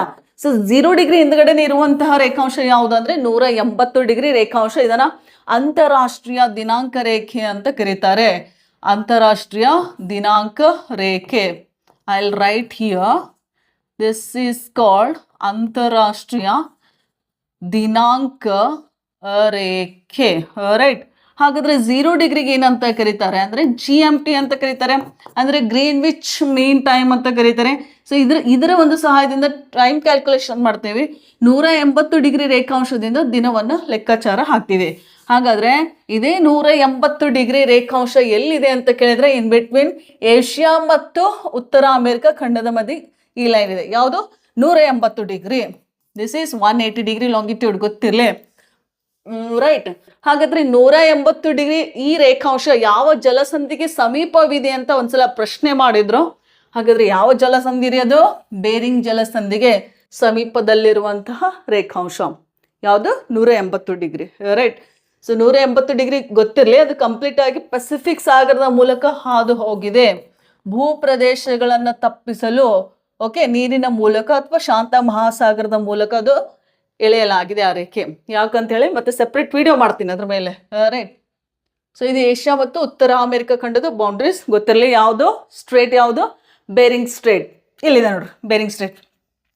ನೋಡಿ, ಜಲಸಂಧಿ ಕೆಲಸ ಏನಪ್ಪಾ ಅಂದ್ರೆ 2 ಭೂ ಪ್ರದೇಶಗಳನ್ನ ಪ್ರತ್ಯೇಕ ಮಾಡ್ತದೆ, 2 ದೊಡ್ಡದಾದ ಜಲರಾಶಿಗಳನ್ನ ಕನೆಕ್ಷನ್ ಮಾಡ್ತದೆ. ಅದೇ ಯಾವುದು ಅಂದ್ರೆ ಬೇರಿಂಗ್ ಜಲಸಂಧಿ. ಹಾಗಾದ್ರೆ ಈ ಬೇರಿಂಗ್ ಜಲಸಂಧಿ ಭೂ ಪ್ರದೇಶ ಅಂದಾಗ ಯಾವ್ದ್ಯಾವ್ದ್ರೆ ಇದು ಉತ್ತರ ಅಮೆರಿಕ, ಇದು ನಮ್ಮ ಏಷ್ಯಾ ಖಂಡ, ಆಮೇಲೆ ಇದು ಉತ್ತರ ಅಮೆರಿಕ ಖಂಡ. ಇದು ಯಾವ ಖಂಡ? ಏಷ್ಯಾ ಖಂಡ, ಉತ್ತರ ಅಮೆರಿಕ ಖಂಡ. ಏನ್ ಮಾಡ್ತದೆ? 2 ಖಂಡಗಳ ಮಧ್ಯೆ ಆ ಜಲರಾಶಿ ಇದೆ, ಅದನ್ನ ಜಲಸಂಧಿ ಅಂತ ಕರಿತೇವೆ. ಬೇರಿಂಗ್ ಜಲಸಂಧಿ ಸೆಪ್ರೇಟ್ ಮಾಡ್ತು, ಲ್ಯಾಂಡ್ ಮಾಸ್ಗಳನ್ನ ಸೆಪ್ರೇಟ್ ಮಾಡ್ತಾ ಇದೆ. ಹಾಗಾದ್ರೆ ದೊಡ್ಡದಾದ ಜಲರಾಶಿಗಳು ಯಾವುದು ಅಂದ್ರೆ ಇಲ್ಲಿ ಆರ್ಕ್ಟಿಕ್ ಓಷಿಯನ್ ಇದೆ ನೋಡ್ರಿ, ಕಾಣಿಸ್ತಾ ಇದೆನಾ? ಸೊ ಇದು ಆರ್ಕ್ಟಿಕ್ ಓಷಿಯನ್ ಇದೆ. ಸೊ ನೋಡ್ರಿ, ಈ ಬೇರಿಂಗ್ ಜಲಸಂಧಿಯ ದಕ್ಷಿಣದಲ್ಲಿ ಬರುವಂತ ಸಾಗರ ಯಾವುದು ಅಂದ್ರೆ ಇಲ್ಲಿ ಕಾಣಿಸ್ತಾ ಇಲ್ರಿ, ಇದಿಷ್ಟು ಪೆಸಿಫಿಕ್ ಸಾಗರ. ಯಾವ ಸಾಗರ ಇದು? This is Pacific ocean and this is Arctic ocean. ಇದು ಆರ್ಕ್ಟಿಕ್ ಸಾಗರ ಇದೆ ರೀ, ಇದು ಪೆಸಿಫಿಕ್ ಸಾಗರ ಇದೆ. ಎರಡು ಸಾಗರಗಳನ್ನು ಕನೆಕ್ಷನ್ ಮಾಡುವ ಕೆಲಸನೇ ಯಾವುದು ಅಂದರೆ ಅದು ಜಲಸಂಧಿ ಕೆಲಸ. ಯಾವ ಜಲಸಂಧಿ ಅಂದರೆ ಬೇರಿಂಗ್ ಜಲಸಂಧಿ. ತಿಳಿತಾ? ಭೂಪ್ರದೇಶ ಆದಾಗ ಏಷ್ಯಾ, ನಾರ್ತ್ ಅಮೆರಿಕಾ ಸೆಪ್ರೇಟ್ ಮಾಡ್ತಾ ಇದೆ. Right? Okay, fine. Next, so ಯಾವ್ದ್ಯಾವ್ದಾಯ್ತು? ಏಷ್ಯಾ ವಿತ್ ಯುರೋಪ್ ಆಯಿತು, ಏಷ್ಯಾ ವಿತ್ ಆಫ್ರಿಕಾ ಆಯಿತು, ಏಷ್ಯಾ ವಿತ್ ನಾರ್ತ್ ಅಮೆರಿಕಾ ಆಯಿತು. ಹಾಗಾದರೆ ಏಷ್ಯಾ ವಿತ್ ಆಸ್ಟ್ರೇಲಿಯಾ ಕೂಡ ನಮಗೆ ಗೊತ್ತಿರಬೇಕು. ರೈಟ್? ಸೊ ನೆಕ್ಸ್ಟ್ ಮ್ಯಾಪ್ನಲ್ಲಿ ಅದನ್ನೇ ನೋಡೋಣ. ಬನ್ನಿ, ಏಷ್ಯಾ ವಿತ್ ಆಸ್ಟ್ರೇಲಿಯಾ. ಹಾಗಾದರೆ ಏಷ್ಯಾ ಮತ್ತು ಆಸ್ಟ್ರೇಲಿಯಾ ಖಂಡಗಳನ್ನು ಬೇರ್ಪಡಿಸುವ ಸಮುದ್ರ ಯಾವುದು ಮತ್ತು ಜಲಸಂಧಿ ಯಾವುದು ಬಹಳ ಇಂಪಾರ್ಟೆಂಟ್ ಇದೆ. ಓಕೆ, ಸೊ ಇಲ್ಲಿ ನಿಮ್ಗೆ ಕಾಣಿಸ್ತಾ ಇದೆ, ಇದು ಏಷ್ಯಾ ಖಂಡ ಇದೆ. Okay, and this is Australia. ಯಾವ ಖಂಡ ಇದು? ಆಸ್ಟ್ರೇಲಿಯಾ ಇದೆ. ಸೊ ಇಲ್ಲಿ ಪಿಂಕ್ ಕಲರ್ ಪೋರ್ಷನ್ ಏನು ಕಾಣಿಸ್ತದೆ ಅಲ್ರಿ, ಈ ಕಡೆದೆಲ್ಲ ಕೂಡ ಯಾವ ಖಂಡ ಅಂತ ಕೇಳಿದರೆ this whole part is Asia. Right? ಆಮೇಲೆ ಈ ಪಾರ್ಟ್ ಕಾಣಿಸ್ತಾ ಇದೆ ಆಸ್ಟ್ರೇಲಿಯಾ ಇದೆ. ಹಾಗಾದರೆ ಏಷ್ಯಾ ಮತ್ತು ಆಸ್ಟ್ರೇಲಿಯಾ ಮಧ್ಯೆ ಬರುವಂಥ ಇಲ್ಲಿ ಸಮುದ್ರನೇ ಯಾವುದು ಅಂದರೆ ತಿಮೋರ್ ಸಿ. ಯಾವುದ್ರಿ? ಇಲ್ಲಿ ತಿಮೋರ್ ಸಿ ಅಂತ ಬರುತ್ತೆ, ಅದನ್ನು ಕೂಡ ಗೊತ್ತಿರಲಿ. ಅದಾದಮೇಲೆ ಅದರ ಪಕ್ಕದಲ್ಲಿ ಅರಾಫುರ ಸಿ ಅಂತ ಬರುತ್ತೆ. ಯಾವುದು? ಅರಾಫುರ ಸಮುದ್ರ. ರೈಟ್? ಸಮುದ್ರ ಹೆಸರು ಗೊತ್ತಿರಲಿ, ಅರಾಫುರ ಸಮುದ್ರ. ಬನ್ನಿ, ಇದೇ ಮ್ಯಾಪನ್ನು ಇಲ್ಲಿ ಝೂಮ್ ಮಾಡಿ ತೋರಿಸಿದ್ದೇನೆ. ಇಲ್ಲಿ ಅರಾಫುರ ಸಮುದ್ರ ಇದೆ ನೋಡ್ರಿ, ಅರಾಫುರ ಸಮುದ್ರ ಕಾಣಿಸ್ತಾ ಇದೆನಾ? ಜಲಸಂಧಿ ಅಂದಾಗ ಗೊತ್ತಿರಲಿ, ಇದು ಇಂಡೋನೇಷ್ಯಾದ ಪಾರ್ಟ್ ಗೊತ್ತಿರಲಿ. ಈ ಕಡೆದೆಲ್ಲ ನಮ್ಮ ಏಷ್ಯಾ ಖಂಡ ಇದು. ಓಕೆ, ಈ ಕಡೆ ಪಾರ್ಟ್ ಅಗೇನ್ ಮತ್ತೆ ಆಸ್ಟ್ರೇಲಿಯಾ ಬರ್ತದೆ. Papua New Guinea belongs to Australia. ಹಾಗಾದ್ರೆ ಇದು ಪಪುವಾ ನ್ಯೂ ಗಿನಿ ಮತ್ತು ಆಸ್ಟ್ರೇಲಿಯಾವನ್ನು ಬೇರ್ಪಡಿಸುವ ಜಲಸಂಧಿ ಯಾವುದು ಅಂದರೆ ಟಾರೆಸ್ ಜಲಸಂಧಿ. ಯಾವುದು?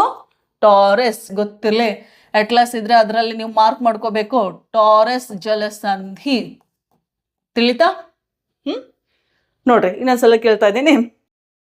ಏಷ್ಯಾ ಮತ್ತು ಯುರೋಪ್ ಖಂಡಗಳನ್ನ ಬೇರ್ಪಡಿಸುವ ಎರಡು ಪರ್ವತ ಶ್ರೇಣಿ, ಎರಡು ಸಮುದ್ರಗಳಾದಾಗ ಯುರಾಲ್ ಮೌಂಟೇನ್ಸ್, ಕಾಕಸಸ್ ಮೌಂಟೇನ್ಸ್. ಎರಡು ಸಮುದ್ರ ಅಂದಾಗ ಕ್ಯಾಸ್ಪಿಯನ್ ಸಿ ಮತ್ತು black C. Asia with Europe. ಅದಾದ್ಮೇಲೆ ಏಷ್ಯಾ ವಿತ್ ಆಫ್ರಿಕಾ ಅಂದಾಗ ಒಂದು ಕೆನಾಲ್ ಇದೆ, ಒಂದು ಸಮುದ್ರ. ಕೆನಾಲ್ ಹೆಸರು ಸುವೇಸ್ ಕೆನಾಲ್, ಸಮುದ್ರ ಹೆಸರು ರೆಡ್ ಸಿ ಅಥವಾ ಕೆಂಪು ಸಮುದ್ರ. ಅದಾದ್ಮೇಲೆ ಏಷ್ಯಾ ವಿತ್ ನಾರ್ತ್ ಅಮೆರಿಕಾ ಅಂದಾಗ ಒಂದೇ ಒಂದು ಜಲಸಂಧಿ. ಆ ಜಲಸಂಧಿ ಹೆಸರು ಏನಂದ್ರೆ ಬೇರಿಂಗ್ ಜಲಸಂಧಿ. ಯಾವ ರೇಖೆಗೆ, ಯಾವ ರೇಖಾಂಶಕ್ಕೆ ಸಮೀಪ ಇದೆ ಅಂತ ಕೇಳಿದ್ರೆ ಅಂತಾರಾಷ್ಟ್ರೀಯ ದಿನಾಂಕ ರೇಖೆ ಅಥವಾ 180 ಡಿಗ್ರಿ ರೇಖಾಂಶಕ್ಕೆ ಸಮೀಪ ಇದೆ. ಯಾವುದು? ಬೇರಿಂಗ್ ಜಲಸಂಧಿ. ಹಾಗಾದ್ರೆ ಏಷ್ಯಾ ವಿತ್ ಆಸ್ಟ್ರೇಲಿಯಾ ಅಂದಾಗ ಸಮುದ್ರ ಹೆಸರೇನು? ಅರಾಫುರ ಸಮುದ್ರ. ಮತ್ತು ಜಲಸಂಧಿ ಆದಾಗ ಟಾರೆಸ್ ಜಲಸಂಧಿ. ಟಾರೆಸ್ ಜಲಸಂಧಿ ಗೊತ್ತಿರಲಿ, ಭೂಪ್ರದೇಶಗಳನ್ನು ಸೆಪರೇಟ್ ಮಾಡ್ತಾ ಇದೆ ಪಪುವಾ ನ್ಯೂ ಗಿನಿ ಮತ್ತು ಆಸ್ಟ್ರೇಲಿಯಾ. ತಿಳಿತ್ರೆ? ರೈಟ್. ಸೊ ಇಲ್ಲಿ ನೋಡ್ರಿ, ಗಮನ ಕೊಡ್ರಿ. ಟಾರೆಸ್ ಜಲಸಂಧಿ ಯಾವ ಎರಡು ಸಾಗರಗಳನ್ನು ಒಂದು ಮಾಡ್ತಾ ಇದೆ ಅಂತ ಕೇಳಿದ್ರೆ, ಸೊ ಈ ಭಾಗದಲ್ಲಿ ಯಾವ ಸಮುದ್ರ ಅಂತ ಹೇಳ್ದೆ ನಾನು? ಅರಾಫುರ ಸಮುದ್ರ. ಆಮೇಲೆ ಈ ಕಡೆಯಲ್ಲಿ ಕೋರಲ್ ಸಿ ಅಂತ ಬರ್ತದ್ರಿ. ತಿಳಿತಾ? ಯಾವ ಸಿ ಇದು? Coral C. ಕೋರಲ್ ಸಿ ಹವಳದ ನೋಡ್ರಿ, ಆಸ್ಟ್ರೇಲಿಯಾ ಖಂಡದ ಈಶಾನ್ಯದಲ್ಲಿ ಹವಳ ದಿಬ್ಬ ಇದೆ ಅಂತ ಓದ್ತೀವಿ, ಗ್ರೇಟ್ ಬ್ಯಾರಿಯರ್ ರೀಫ್. ಹಾಗಾದ್ರೆ ಅಲ್ಲಿ ಬರುವಂಥ ಸಮುದ್ರನೇ ಯಾವುದು ಅಂದರೆ ಕೋರಲ್ ಸಮುದ್ರ. ಸೊ ಕೋರಲ್ ಸಮುದ್ರ ಮತ್ತು ಅರಾಫುರ ಸಮುದ್ರಗಳನ್ನ ಕನೆಕ್ಷನ್ ಮಾಡ್ತಾ ಇದೆ ಯಾವುದು ಅಂದರೆ ಟಾರೆಸ್ ಜಲಸಂಧಿ. ಯಾವ ಎರಡು ಭೂಪ್ರದೇಶಗಳನ್ನು ಸೆಪ್ರೇಟ್ ಮಾಡ್ತಾ ಇದೆ? ಪಪುವಾ ನ್ಯೂ ಗಿನಿ ಮತ್ತು ಆಸ್ಟ್ರೇಲಿಯಾ. ಅರ್ಥ ಆಯ್ತಾ? ರೈಟ್. ಸೊ ಎಲ್ಲ ಖಂಡದ್ದು ಬೌಂಡ್ರೀಸ್ ಹೇಳಿದ್ದೀನಿ, ಏಷ್ಯಾ ವಿತ್ ಬೇರೆ ಕಾಂಟಿನೆಂಟ್ಸ್ ಜೊತೆ. ತಿಳಿತಾ? ಗೊತ್ತಿರಬೇಕು exact location of Asia. Right. Next ನೋಡ್ರಿ, ಬನ್ನಿ.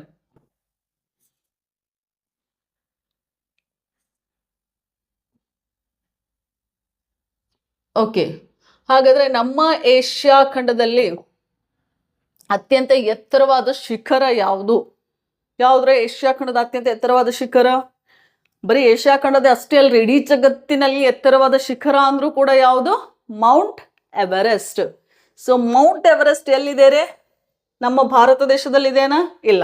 ಸೊ ಎಲ್ಲಿದೆ ಅಂದರೆ ನೇಪಾಳ ದೇಶದಲ್ಲಿದೆ mount Everest. Okay, mount Everest. Here it is mount Everest. ಎಷ್ಟಿದೆ ರೀ mount Everest height? 8848 okay metre. ಎಷ್ಟು ಹೈಟ್ ಇದೆ ಗೊತ್ತಿರಲಿ. ಏಷ್ಯಾ ಖಂಡದ ಅತ್ಯಂತ ಎತ್ತರವಾದ ಶಿಖರ ಮೌಂಟ್ ಎವರೆಸ್ಟ್. ಕ್ಲಿಯರ್? ಯಾವ ದೇಶದಲ್ಲಿದೆ mount Everest? Nepal. So deepest point ಅಂದಾಗ, ಡೀಪೆಸ್ಟ್ ಅಂದ್ರೆ ಏನ್ರಿ? ಅತ್ಯಂತ ಆಳವಾದ ತಗ್ಗು, ಆಳವಾದ ಪ್ರದೇಶ, ಸಮುದ್ರ ಆಗಿರ್ಬೋದು, ಸಾಗರ ಆಗಿರ್ಬೋದು, ತಿಳಿತಾ? ಸೊ ಏಷ್ಯಾ ಖಂಡದ ಬಗ್ಗೆ ಮಾತಾಡ್ತಾ ಇದ್ದೀನಿ. ಡೀಪೆಸ್ಟ್ ಪಾಯಿಂಟ್ ಅಂದಾಗ ಅದು ಸಮುದ್ರ ಬರ್ತದೆ. ಆ ಸಮುದ್ರ 2 ದೇಶಗಳ ಮಧ್ಯೆ ಇದೆ, ಇಸ್ರೇಲ್ ಮತ್ತು ಜೋರ್ಡಾನ್. ಹಾಗಾದ್ರೆ ಡೀಪೆಸ್ಟ್ ಪಾಯಿಂಟ್ ಇರೋದು ಎಲ್ಲಿ ಅಂತ ಕೇಳಿದ್ರೆ, ಬನ್ನಿ ಇಲ್ಲಿ ಇಸ್ರೇಲ್ ಮತ್ತೆ ಜೋರ್ಡಾನ್ ನಮಗೆ ದೇಶಗಳು ಬೇಕು. ರೈಟ್. ಸೊ ಮ್ಯಾಪ್ನಲ್ಲಿ ಇಂಡಿಕೇಶನ್ ಮಾಡ್ಕೊತ ಹೋಗ್ಬೇಕು. ಇಲ್ಲಿದೆ ನೋಡ್ರಿ, ಡೆಡ್ ಸಿ. ಯಾವ ಸಿ ರೀ? This is dead C. Deepest point ಅಥವಾ ಆಳವಾದ ಪ್ರದೇಶ ಅಂತ ಬರ್ಕೊಳ್ಳಿ ನಿಮ್ಮ ಅಟ್ಲಸ್ನಲ್ಲಿ. ಸೊ ಏಷ್ಯಾ ಖಂಡದ ಆಳವಾದ ಪ್ರದೇಶ ಬರೋದು ಯಾವ ಸಿ ಒಳಗಂತ ಕೇಳಿದ್ರೆ ಡೆಡ್ ಸಿ. ಡೆಡ್ ಸಿ ಯಾವ ದೇಶಗಳ ಮಧ್ಯೆ ಇದೆ ರೀ? ಇಸ್ರೇಲ್ ಮತ್ತು ಜೋರ್ಡಾನ್ ಮಧ್ಯೆ ಇದೆ. ಹಾಗಾದ್ರೆ ಏಷ್ಯಾ ಖಂಡದ ಎತ್ತರವಾದ ಶಿಖರ ಯಾವುದು? ಮೌಂಟ್ ಎವರೆಸ್ಟ್, ನೇಪಾಳ ದೇಶದಲ್ಲಿದೆ. ತಿಳಿತಾ? ಸೊ 2 ಪಾಯಿಂಟ್ಸ್ ನಿಮಗೆ ಕೂಡ ಗೊತ್ತಿರಲಿ. ರೈಟ್. ಹಾಗಾದ್ರೆ ಏಷ್ಯಾ ಖಂಡದಲ್ಲಿ ನೋಡ್ರಿ, ಒಟ್ಟು ಸ್ವತಂತ್ರ ದೇಶಗಳ ಸಂಖ್ಯೆ ಎಷ್ಟು ಅಂದ್ರೆ 48. ಎಷ್ಟ್ರಿ? ಸವರೈನ್ ಕಂಟ್ರೀಸ್. ತಿಳಿತಾ? 48. ವಿಶ್ವಸಂಸ್ಥೆಯಿಂದ ಮಾನ್ಯತೆ ಪಡೆದ ಸ್ವತಂತ್ರ ದೇಶಗಳ ಸಂಖ್ಯೆ 48. ಹಾಗಾದ್ರೆ ನೋಡ್ರಿ, ಗೊತ್ತಿರಲಿ, ಇನ್ನೊಂದು ಗೊತ್ತಿರಲಿ, ಇನ್ನೂ 2 ದೇಶಗಳಿಗೆ ವಿಶ್ವಸಂಸ್ಥೆಯಿಂದ ಮಾನ್ಯತೆ ಸಿಕ್ಕಿಲ್ಲ. ಇದು ಇಂಡಿಪೆಂಡೆಂಟ್ ಕಂಟ್ರೀಸ್ ಅಂತೇಳಿ ಇನ್ನೂ ಗುರ್ತು ಮಾಡಿಲ್ಲ. ಆ ಏಷ್ಯಾ ಖಂಡದ 2 ದೇಶಗಳು ಯಾವುದು ಅಂದ್ರೆ, ಒಂದು ತೈವಾನ್ ಇದೆ ರೀ, ದಿಸ್ ಈಸ್ ತೈವಾನ್, ಆ್ಯಂಡ್ ಇನ್ನೊಂದು ಪ್ಯಾಲೆಸ್ತೀನ್ ಇದೆ ನೋಡ್ರಿ. ತಿಳಿತಾ? ಪ್ಯಾಲೆಸ್ತೀನ್. ಈ 2 ದೇಶಗಳಿಗೆ ಇನ್ನು ವಿಶ್ವಸಂಸ್ಥೆಯಿಂದ ಘೋಷಣೆ ಆಗದೇ ಇರುವಂತಹ ಸ್ವತಂತ್ರ ದೇಶಗಳು ತೈವಾನ್ ಮತ್ತು ಪ್ಯಾಲೆಸ್ತೀನ್. ತೈವಾನ್ ಎಲ್ಲಿ ಬರುತ್ತೆ ರೀ? ಚೈನಾದ ಪೂರ್ವದಲ್ಲಿ ಸ್ಮಾಲ್ ಐಲ್ಯಾಂಡ್ ಇದೆ ನೋಡ್ರಿ. ತಿಳಿತಾ? ಬಟ್ ಕೆಲವೊಂದು ದೇಶಗಳು ಇದನ್ನ ಕಂಟ್ರಿ ಅಂತ ಮಾನ್ಯತೆ ಮಾಡ್ತಾವ, ಬಟ್ ವಿಶ್ವಸಂಸ್ಥೆಯಿಂದ ಇನ್ನೂ ಮಾನ್ಯತೆ ಪಡೆದಿಲ್ಲ. ಅದು ಇಂಪಾರ್ಟೆಂಟ್ ಅಲ್ವಾ? ರೈಟ್. ಸೊ ತೈವಾನ್ ಮತ್ತು ಪ್ಯಾಲೆಸ್ತೀನ್ ಅಂದಾಗ ಅದೇನು? Unrecognised countries of UN. Okay, right. So ವಿಶ್ವಸಂಸ್ಥೆಯಿಂದ ಘೋಷಣೆಯಾಗದೇ ಇರುವಂತಹ ದೇಶಗಳು ತೈವಾನ್ ಮತ್ತು ಪ್ಯಾಲೆಸ್ತೀನ್. ಸ್ವತಂತ್ರ ದೇಶಗಳ ಸಂಖ್ಯೆ 48.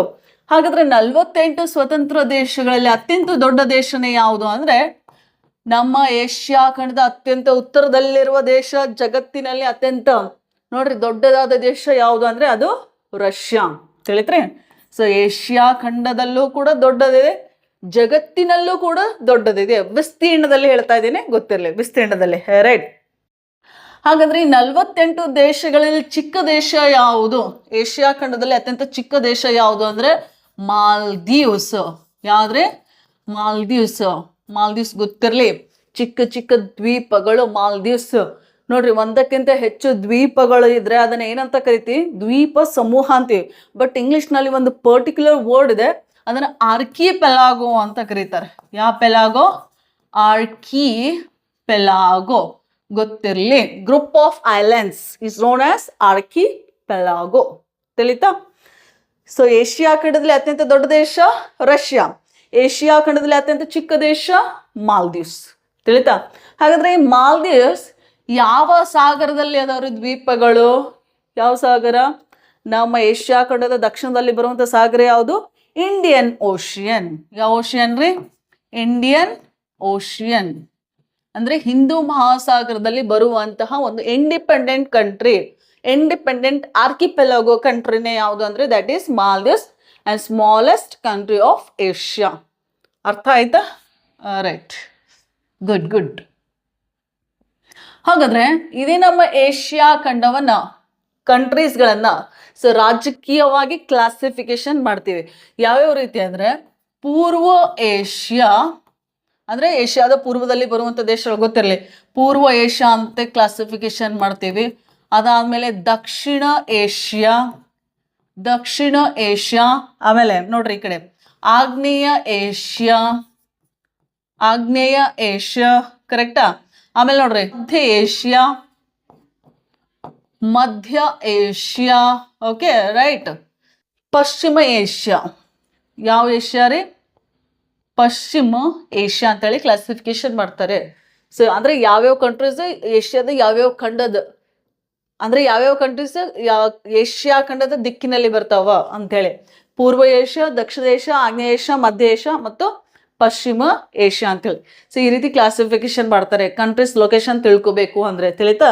ಈ ಫಾರ್ ಎಕ್ಸಾಂಪಲ್ ನೋಡ್ರಿ, ಆಗ್ನೇಯ ಏಷ್ಯಾ ರಾಷ್ಟ್ರಗಳು ಅಂದಾಗ ಯಾವ್ದ್ಯಾವ್ದು ಬರ್ತದ್ರೆ, ಮಯನ್ಮಾರ್ ದೇಶ ಇಟ್ಕೊಂಡು ಆ ಕಡೆ ದೇಶಗಳು, ಮಯನ್ಮಾರ್ ಬರುತ್ತೆ, ಅದಾದ್ಮೇಲೆ Thailand, Malaysia, Singapore, Indonesia, Brunei, East Timor, Philippines, ಅದಾದ್ಮೇಲೆ ಕಂಬೋಡಿಯಾ ಅಂತೂ ಆಯ್ತಾ, ಕಂಬೋಡಿಯಾ ಆದ್ಮೇಲೆ ವಿಯೆಟ್ನಾಂ ಇದೆ, ಲಾವೋಸ್ ಇದೆ, ತಿಳಿತಾ? ಸೊ ಇಷ್ಟು ದೇಶಗಳನ್ನ ಆಗ್ನೇಯ ಏಷ್ಯಾ ದೇಶಗಳಂತ ಕರಿತೀವಿ, ಸೌತ್ ಈಸ್ಟ್ ಏಷ್ಯನ್ ನೇಷನ್ಸ್, ತಿಳಿತಾ? ಇಂಗ್ಲಿಷ್ನಾಗ ಅಲ್ಲಿ ಒಂದು ಆರ್ಗನೈಸೇಷನ್ ಕೂಡ ಇದೆ, ಆಸಿಯಾನ್ ಅನ್ನೋದು ಆರ್ಗನೈಸೇಷನ್, ಹೌದಿಲ್ರಿ?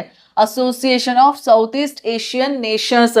ಸೊ ಆಸಿಯಾನ್ ಅಂದ್ರೆ ನೋಡ್ರಿ, ಇಲ್ಲಿ ಮ್ಯಾಪ್ ನಲ್ಲಿ ತೋರಿಸ್ತೇನೆ, ಇಲ್ಲಿ ಮಯನ್ಮಾರ್ ಇಟ್ಕೊಂಡು, ಓಕೆ, ಮಯನ್ಮಾರ್, ಅದಾದ್ಮೇಲೆ ಲಾವೋಸ್, ವಿಯೆಟ್ನಾಮ್, ಫಿಲಿಪೈನ್ಸ್, ಇಷ್ಟೆಲ್ಲ ಕಂಟ್ರೀಸ್ ಸೇರಿಸಿ ನಾವು ಏನಂತ ಕರಿತೀವಿ? South East Nations of Asia. Okay, ಆಗ್ನೇಯ ಏಷ್ಯಾ ರಾಷ್ಟ್ರಗಳು ಏನಂತ ಕರಿತೀವ್ರಿ? ಆಗ್ನೇಯ ಏಷ್ಯಾದ ರಾಷ್ಟ್ರಗಳು, ಆಗ್ನೇಯ ಏಷ್ಯಾದ ರಾಷ್ಟ್ರಗಳು. ಇಲ್ಲಿ ಎಷ್ಟು ಬರ್ತಾವ ಅಂದ್ರೆ 11 ಬರ್ತಾವೋ ಗೊತ್ತಿರಲಿ. ಮಯನ್ಮಾರ್ ದೇಶದಿಂದ ಸ್ಟಾರ್ಟ್ ಆಗಿ ಅಪ್ ಟು ಇಂಡೋನೇಷ್ಯಾ, ಫಿಲಿಪೈನ್ಸ್ ಎಲ್ಲ ಬರ್ತಾವ, ತಿಳಿತಾ? ನೋಡ್ರಿ, ಇಷ್ಟು ದೇಶಗಳು ಸೇರಿ ಒಂದು ಆರ್ಗನೈಸೇಷನ್ ಕೂಡ ಮಾಡ್ಕೊಂಡು, ಆರ್ಗನೈಸೇಷನ್ ಅಂದ್ರೆ ಸಂಘಟನೆ, ಯಾವ್ದು ಸಂಘಟನೆ? ಆಸಿಯಾನ್ ಅಂತ ಕರಿತೀವಿ ನೋಡ್ರಿ, ಗೊತ್ತಿರಲಿ, ASEAN, association of south east Asian Nations. ಪ್ರಸ್ತುತ ಇದ್ರೊಳಗೆ ಮೆಂಬರ್ ಕಂಟ್ರೀಸ್ ಎಷ್ಟು, ಸದಸ್ಯ ರಾಷ್ಟ್ರಗಳ ಸಂಖ್ಯೆ ಎಷ್ಟು ಅಂದ್ರೆ 11. ಪ್ರಸ್ತುತ ಹೇಳ್ತಾ ಇದ್ದೀನಿ, ಮೊದಲು 10 ಕಂಟ್ರೀಸ್ ಇತ್ತು, ಇವಾಗ 11 ದೇಶಗಳು ಅದಾವ ಆಗ್ಯಾವ್ರಿ. Okay, right. ಅದಾದ್ಮೇಲೆ ನೋಡ್ರಿ, ಸೆಂಟ್ರಲ್ ಏಷ್ಯಾ ಅಥವಾ ನೋಡ್ರಿ central Asia, central Asia countries ಅಂದಾಗ ಸ್ಥಾನ್ ರಾಷ್ಟ್ರಗಳು ಬರ್ತಾವ ನೋಡ್ರಿ, Kazakhstan, Uzbekistan, Turkmenistan, Kyrgyzstan, Tajikistan. So ಇಲ್ಲಿ ಬರುವಂತ ರಾಷ್ಟ್ರಗಳು, ಇದಕ್ಕೆ ಸೆಂಟ್ರಲ್ ಏಷ್ಯಾ ಅಂತ ಕರೀತಾರೆ, ಏಷ್ಯಾದ ಮಧ್ಯ ರಾಷ್ಟ್ರಗಳು, ತಿಳಿತಾ? ಇದು ಪೂರ್ವ ಏಷ್ಯಾ ರಾಷ್ಟ್ರಗಳಂದಾಗ ಚೈನಾ ಬರುತ್ತೆ, ಮಂಗೋಲಿಯಾ ಬರುತ್ತೆ, Japan, north Korea, south Korea, ಅದನ್ನ ಪೂರ್ವ ಏಷ್ಯಾ ಅಂತ ಕರಿತೀವಿ. ಏಷ್ಯಾ ಖಂಡದ ಪೂರ್ವದಲ್ಲಿ ಅದಾವ, ತಿಳಿತಾ? ಸೊ ಪೂರ್ವ ಏಷ್ಯಾ. ಇನ್ನು ದಕ್ಷಿಣ ಏಷ್ಯಾ ಅಂದಾಗ ನಮ್ಮ ದೇಶ ಹಿಡ್ಕೊಂಡು, ದಕ್ಷಿಣ ಏಷ್ಯಾ ಅಂದಾಗ ಪಾಕಿಸ್ತಾನ್ ಬಂತು, ಅಫ್ಘಾನಿಸ್ತಾನ್ ಬಂತು, ನೇಪಾಲ್, ಭೂತಾನ, ಆಮೇಲೆ ಶ್ರೀಲಂಕಾ ಬಂತು, ಮಾಲ್ದೀವ್ಸ್ ಬಂತು. ಇದನ್ನು ದಕ್ಷಿಣ ಏಷ್ಯಾ ಅಂತ ಕರೀತಾರೆ, ತಿಳಿತ್ರಿ? ರೈಟ್. ಸೊ ಇಲ್ಲಿ ಇಟ್ಕೊಂಡು ನೋಡ್ರಿ, ಯಾವ್ದು? ಅಫ್ಘಾನಿಸ್ತಾನ್ ಬಂತು, ಪಾಕಿಸ್ತಾನ್ ಬಂತು, ರೈಟ್. ಅದಾದ್ಮೇಲೆ ಇಂಡಿಯಾ ಬಂತ, ಇಂಡಿಯಾ, ನೇಪಾಳ್, ಭೂತಾನ್, ಆಮೇಲೆ ಶ್ರೀಲಂಕಾ, ಅದಾದ್ಮೇಲೆ Maldives. South Asia, this is south Asia, south East Asia, East Asia, ಆಮೇಲೆ ಇದು ಸೆಂಟ್ರಲ್ ಏಷ್ಯಾ ಅಂತ ಕರಿತೀವಿ, ತಿಳಿತಾ? Central Asia. ಸೊ ಇಷ್ಟು ನಿಮ್ಗೆ ಪೊಲಿಟಿಕಲ್ ಮ್ಯಾಪ್ ಕೂಡ ಗೊತ್ತಿರಬೇಕು.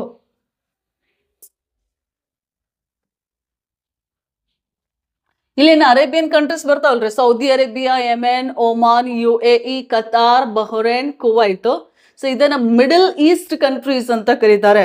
ಸೊ ಮಿಡಲ್ ಈಸ್ಟ್ ಕಂಟ್ರೀಸ್ ಅಂದ್ರೆ ಅದು ಆಫ್ರಿಕಾ ಖಂಡದ ಪೂರ್ವದಲ್ಲಿ ಮತ್ತು ಏಷ್ಯಾ ಖಂಡದ ಪಶ್ಚಿಮದಲ್ಲಿ ಬರುವಂತ ಕಂಟ್ರೀಸ್ಗಳು, middle east countries of Asia, ತಿಳಿತಾ? ಇಲ್ಲೆಲ್ಲ ಕಂಪ್ಲೀಟ್ ಆಗಿ ಡೆಸರ್ಟ್ ಇದೆ ನೋಡ್ರಿ, right. So that is middle east countries ಅಂತ ಕರೀತಾರೆ, ಅಥವಾ ಮಿಡಲ್ ಈಸ್ಟ್ ಏಷ್ಯಾ ಅಂತಲೂ ಕೂಡ ಅನ್ಬಹುದು, ತಿಳಿತಾ? Okay, right. ನೆಕ್ಸ್ಟ್ ಮ್ಯಾಪ್ ಹೋಗೋಣ ರೀ.